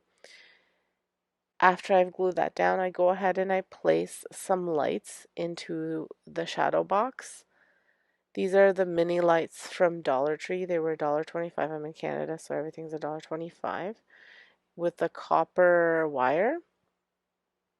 And I put them on the inside of the box through that little hole that you could see at the bottom there. I put the cable through there, and then that way the on and off switch is easily accessible behind the shadow box, and then you can't see it on the inside of the shadow. And I love the way this looks. My kids said it was spooky, so it's a win-win. If you like the way this looked, make sure you give me a big thumbs up. If you want to see more, consider subscribing if you haven't subscribed yet.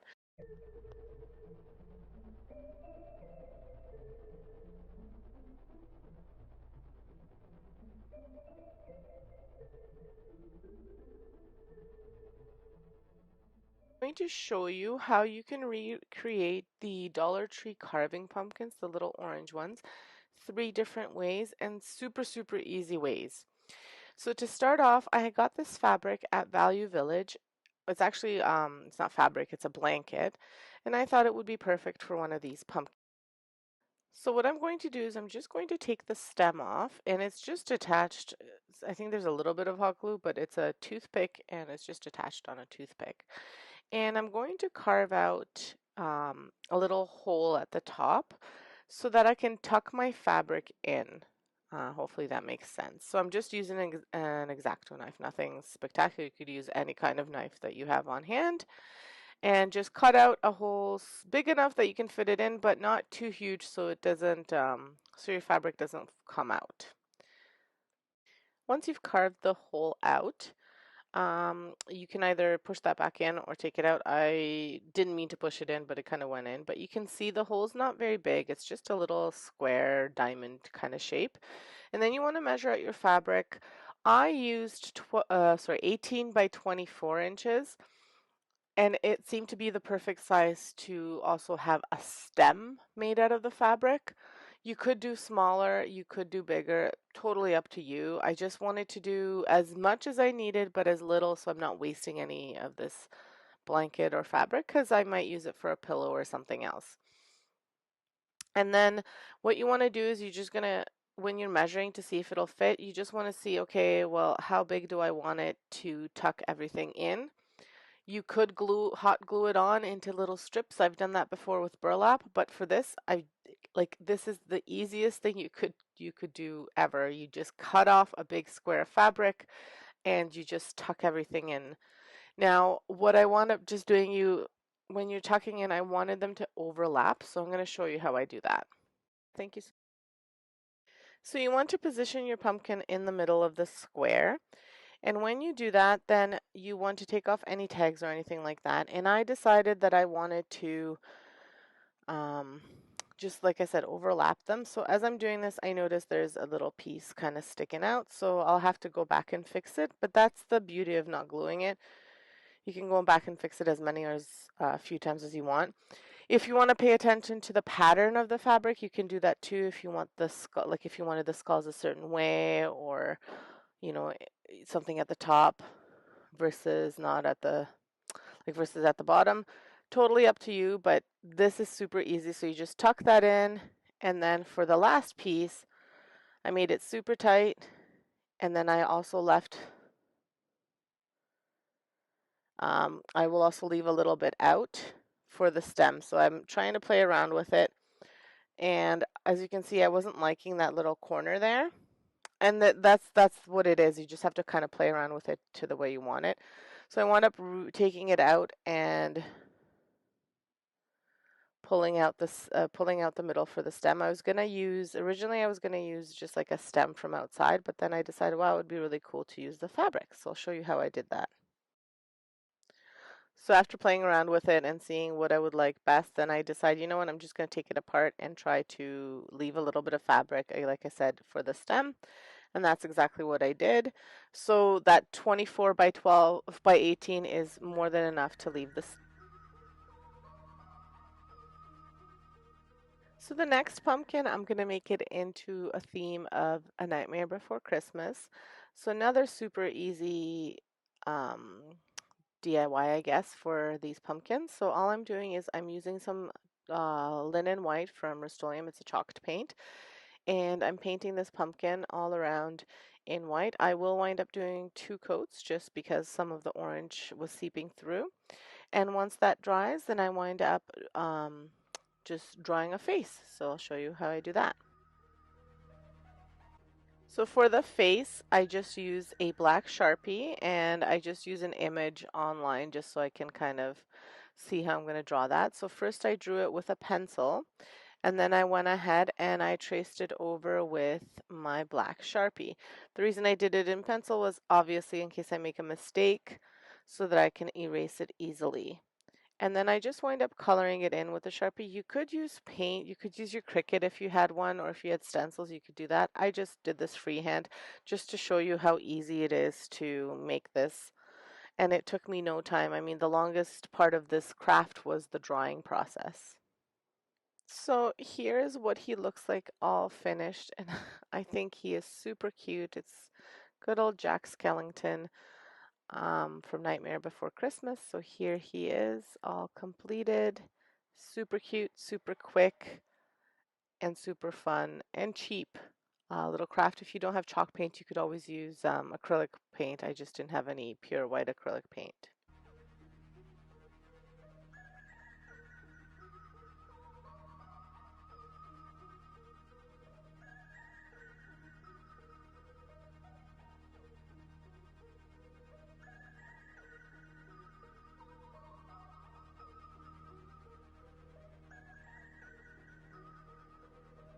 So for this pumpkin DIY, unfortunately, I have the footage of me putting it together. So what I did for this pumpkin was I found some free Halloween background paper online, and this is what I found. And then I wound up printing that, and I needed 3 sheets, and I printed 3 sheets, and I cut them into strips, and then I Mod Podged them. I wound up adding a stem from a tree from outside, like a branch that fell, into the pumpkin. I kind of just pushed it in through the hole. I cut out a little hole like I did at the with the first pumpkin, and then I just put it in there.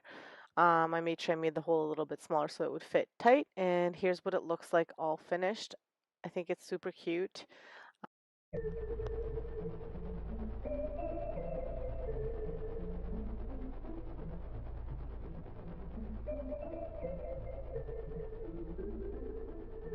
I'm going to be showing you how I made 3 pillows, well, pillow covers and pillows, I guess, on the dime basically because pillowcases and pillows are quite expensive, like decorative pillows.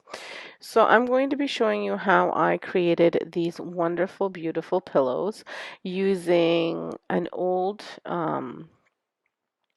pillowcase for one, a blanket for the other, and then just a white flat sheet for the third one. So here's the first one that I'm doing, and I had this pillowcase that I actually picked up at the thrift store. I like the checkered pattern, and I picked it up for, I believe it was $3 for 2 of them, so super, super cheap. And I'm just going to be cutting it to the size that I need to make my pillow. And then I'm going to attempt to use my sewing machine. I have had this sewing machine for several years, and it's very intimidating for me to use it. So I've decided that today is the day that I'm going to use it, and it turned out really well. After a few kerfuffles, I had broken the needle, so then I had to call my mom. So the embarrassing part is that my mom is a seamstress, and she's tried to teach me how to sew, and I can't for the life of me learn. So then I had to call my mom, and we had to FaceTime so that she could tell me how to put the needle back in. I had YouTubed a video on how to thread it because she's tried to teach me and I can't seem to learn. So I did a step-by-step tutorial on YouTube and I did it a few times until I got the hang of it. Then I had a piece of the machine fall off. I don't know how it happened, but so I had to call my mom again. And the problem is I don't know what these things are called, and me and my mom speak a different language to each other, so she knows how they're called in Slovak, but not in English. So then that was the other problem. So it's not like I can just Google it and say because I don't know what the thingy is. So so anyway, after I got all that fixed, then the sewing part was fine. So the last time I attempted sewing was in grade 7 and 8 in home ec class. So that was a very, very, very long time ago. So anyway, but I'm really happy with the way they turned out. It's not straight. It's not perfect by any means, but it is good enough for me. So what I'm doing with the right now is I'm going to be stuffing the pillows. So right now I'm just folding over the edges because I didn't cut them the nicest. So I'm just folding them over so that I could do a straight, um, like a straight sew across so that way it looks neat. And I'm using the bobby pins to help me so I don't lose my shape. And then I'm going to close it shut almost all the way, just leaving a little bit open so that I could put my stuffing in. The stuffing that I'm using is just from an old pillow that I had that was falling apart. So I just took the stuffing out and I put it in here. So once I completed the sewing and the stuffing, this is what it turned out like. I really, really love it. I was going to put either fall or something like that using my Cricut, but then when I saw it finished, I love the way it is as is, and I'm just leaving it this way. I think it's beautiful.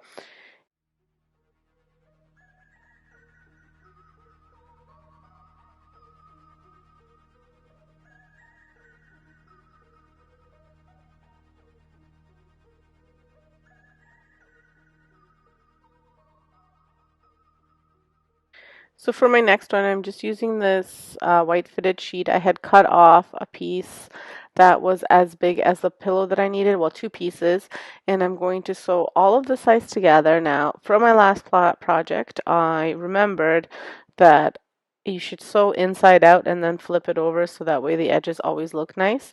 So that's what I'm doing now. As you can see, I didn't do the best job cutting. So it'll be nice to have those clean edges. And you can see that I've taken apart the sewing machine now. Well, not apart, I just took that little drawer out, but it's because I was fixing it. So I just left it open. So again, I'm just going to make sure that it's nice and tight, not too loose, not too tight, but just nice and tight so I can get a straight edge. I should have bobby pinned this as well, but I didn't. So I'm just pushing it through. And I always, whenever I start off the sewing, this is what my mom used to do, is you start off like going towards you, then you reverse it, and then you go back towards you to make a stronger stitch, I guess. And that you do that at the beginning and at the end. Now this white pillowcase will be a pillow cover, and the pillow that I'm using are actually the outdoor pillows from Dollar Tree. They are a really fun, nice square shape. They're not too fluffy, not too soft, and they're super durable. So I'm using that one, and I have a whole bunch of them, and I just put pillowcases over top of them. So I have Christmas themed ones that I bought. Maybe this year I'll attempt to make some. And then you'll see me make this Halloween one. So for this one, I'm actually leaving a majority of the bottom part open because I'm going to do kind of like what pillows that you sleep on have, it like where you fold it in. So that's what I'm doing with this one. This free SVG online, and I cleaned it up and put this, and I'm going to heat press this on my Cricut. I'm using heat transfer vinyl. Remember, anytime you do heat transfer vinyl, you have to mirror the image and make sure that you put the shiny side down when you're cutting it, and then the matte side down when you're pressing it on. So originally I put it on backwards, but I didn't heat press it. I just looked at it and I saw that it didn't look right. So, and then I put these copper, I believe, Teflon sheets on top that I got off of Amazon, and I have my little heat press little mat underneath as well. And then just in between the pillow, because it's a pillowcase, so in between, I put another Teflon sheet just so it doesn't stick together in case. And my heat transfer vinyl said to do 180 degrees for 15 seconds. So I'm just doing it in sections so that way it sticks. You don't want to do it too hot because sometimes that might melt the vinyl, but then you don't want to do it too little because it won't stick. It is one of the vinyls that you remove when it's still warm, and there we have it. So this is what it turned out, all finished with a pillow inside. I think it is so cute. I love this design. I've seen many, many pillows with this, and I think they are fantastic.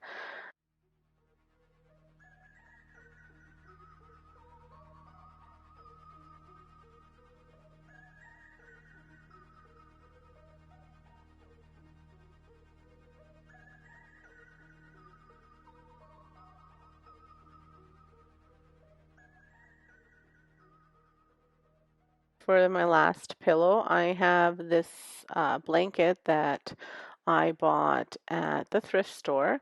Again, it was about $7 and it's quite a big blanket. I already used it for a pumpkin project and now I'm going to be using it for a pillow. And again, I'm making those long pillows instead of it's a rectangle pillow instead of a square pillow. And this one I'm going to be making it as a pillow cover that I'm going to be closing all the way. So, you could totally, if you didn't want to sew, you could use a hot glue gun and it would be give you the same result. Here is the completed piece.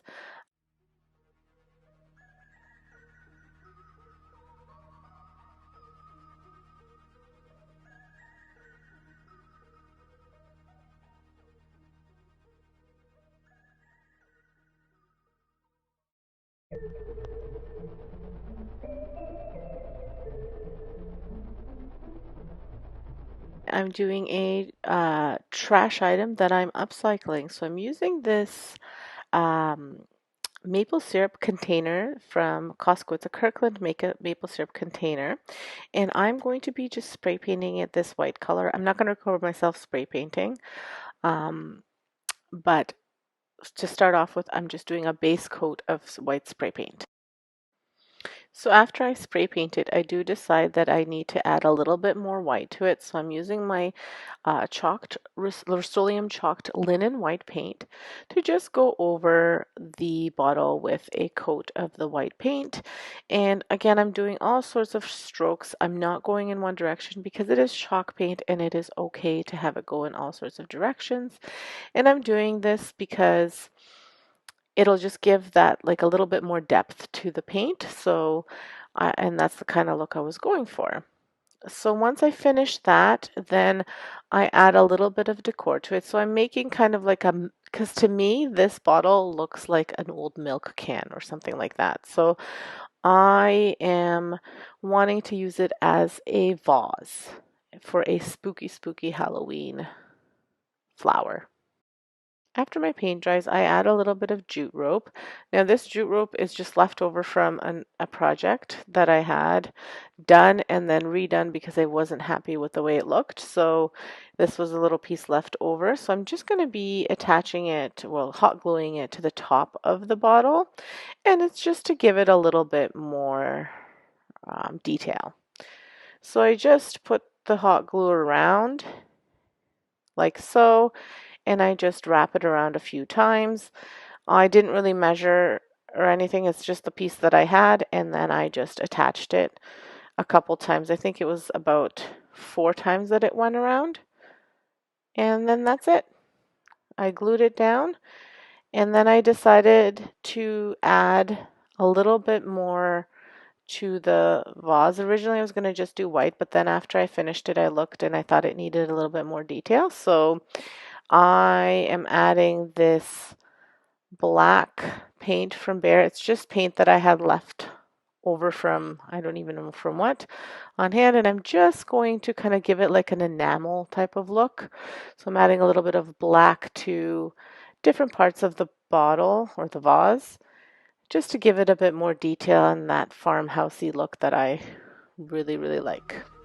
So this is where the spookiness comes from. Now these are just some black and purple roses that I had bought when I was going to make a Halloween wreath a few years ago, but it didn't wind up doing it. And then I wound up just taking some of the flowers off for different projects.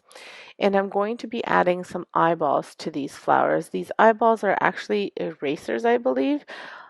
These were from my old job. We were doing like an event for Halloween, and um, for whatever reason, we had these in some shapes. I don't even remember, this was so many years ago, but I kept them as like bat shapes, cat shapes, and then these eyeballs and some worms and spiders. So I kept them because I thought they would be kind of cool little things to do crafts from, but I never wound up using them until now. So I'm going to be gluing these eyeballs with just some hot glue. I've cut them in half so that way I could use both sides, and I'm just gluing them on. Now I wind up just drawing an eyeball on one of them because I cut two of them in half, used the eyeball sides for the two, and then I had one white piece that I wanted to use up, and I drew my own eyeball with a Sharpie marker on there. And I just attached them to the middle of the flower of the rose, and that's it. And I just put it in the vase, and I do that for the black one as well.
So here's the completed vase. I think it turned out really, really nice. It's spooky, it's Halloween-like, it's exactly what I was going for, but yet kind of elegant.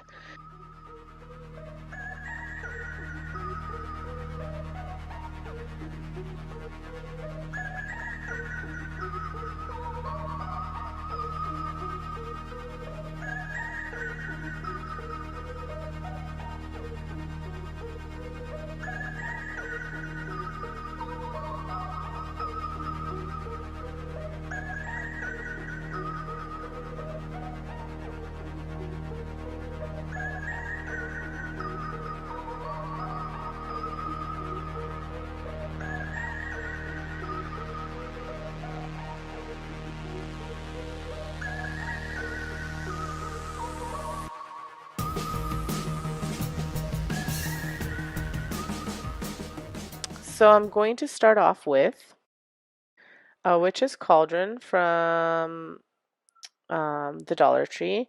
Then I have these little paper towel rolls, and I have some skewers, as well as these witch's feet from the Dollar Tree.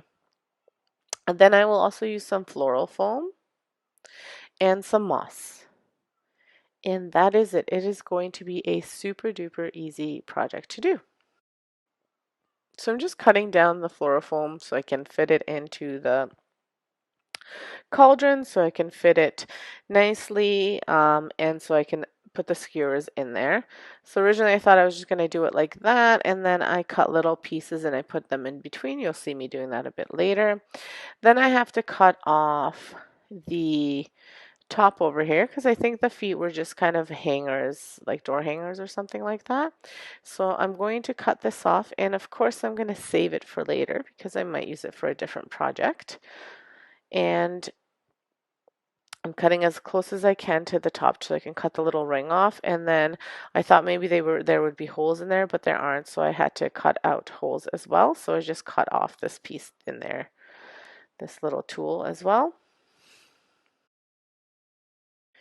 Then I went ahead and I put in the paper towel rolls into the feet, like into the legs, to make them have a shape that stands up.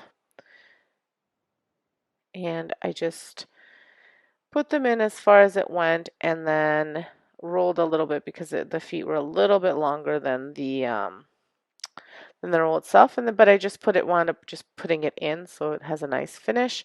And then I put the skewer in, and I did the same thing for the other leg. And when I went to put it in the cauldron, I had a bit of a hard time with it not falling over. So that's why I wound up adding more of the moss in so it's nice and tight in there. You could add something heavier in there as well and just have them stick in that way. I just thought this was the easiest, and really the only two things that I bought were the witch's feet and the cauldron because I had the moss and the floral foam on hand. And then I also noticed that these feet were flapping over, and I really wanted them to be standing up straight. So I had just a little piece of wood. It's actually from a stir stick that I had painted and cut off for another project. So again, any scrap piece of wood or anything you have, you could add. And I just wound up adding it to the back there, hot gluing it, and that helped for the feet to stand up.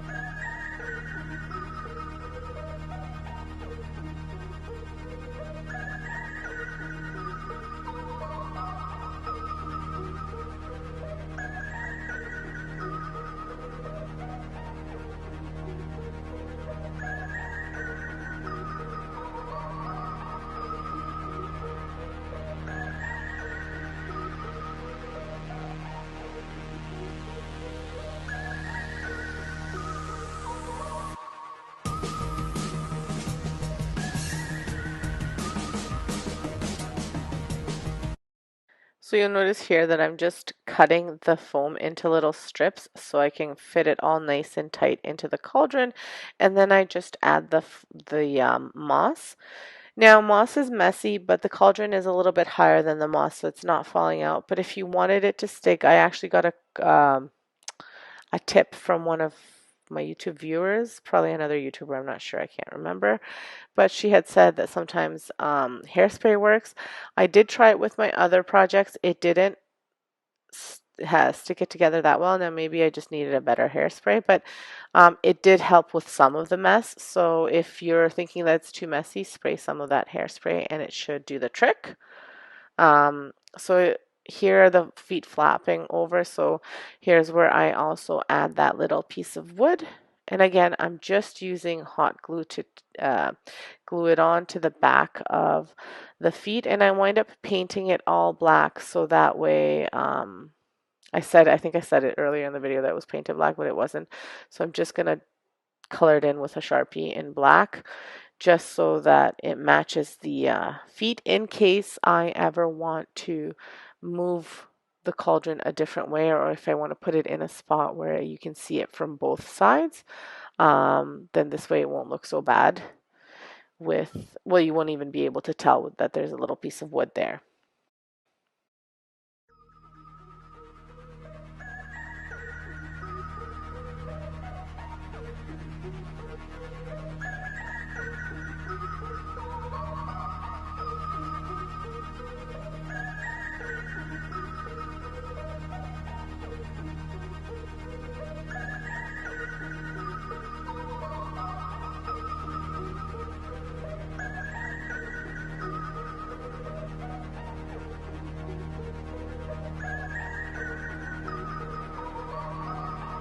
And that is all there is to this DIY. It was super easy to do, very cheap to make. If you had to buy all these things, it would cost you under $5.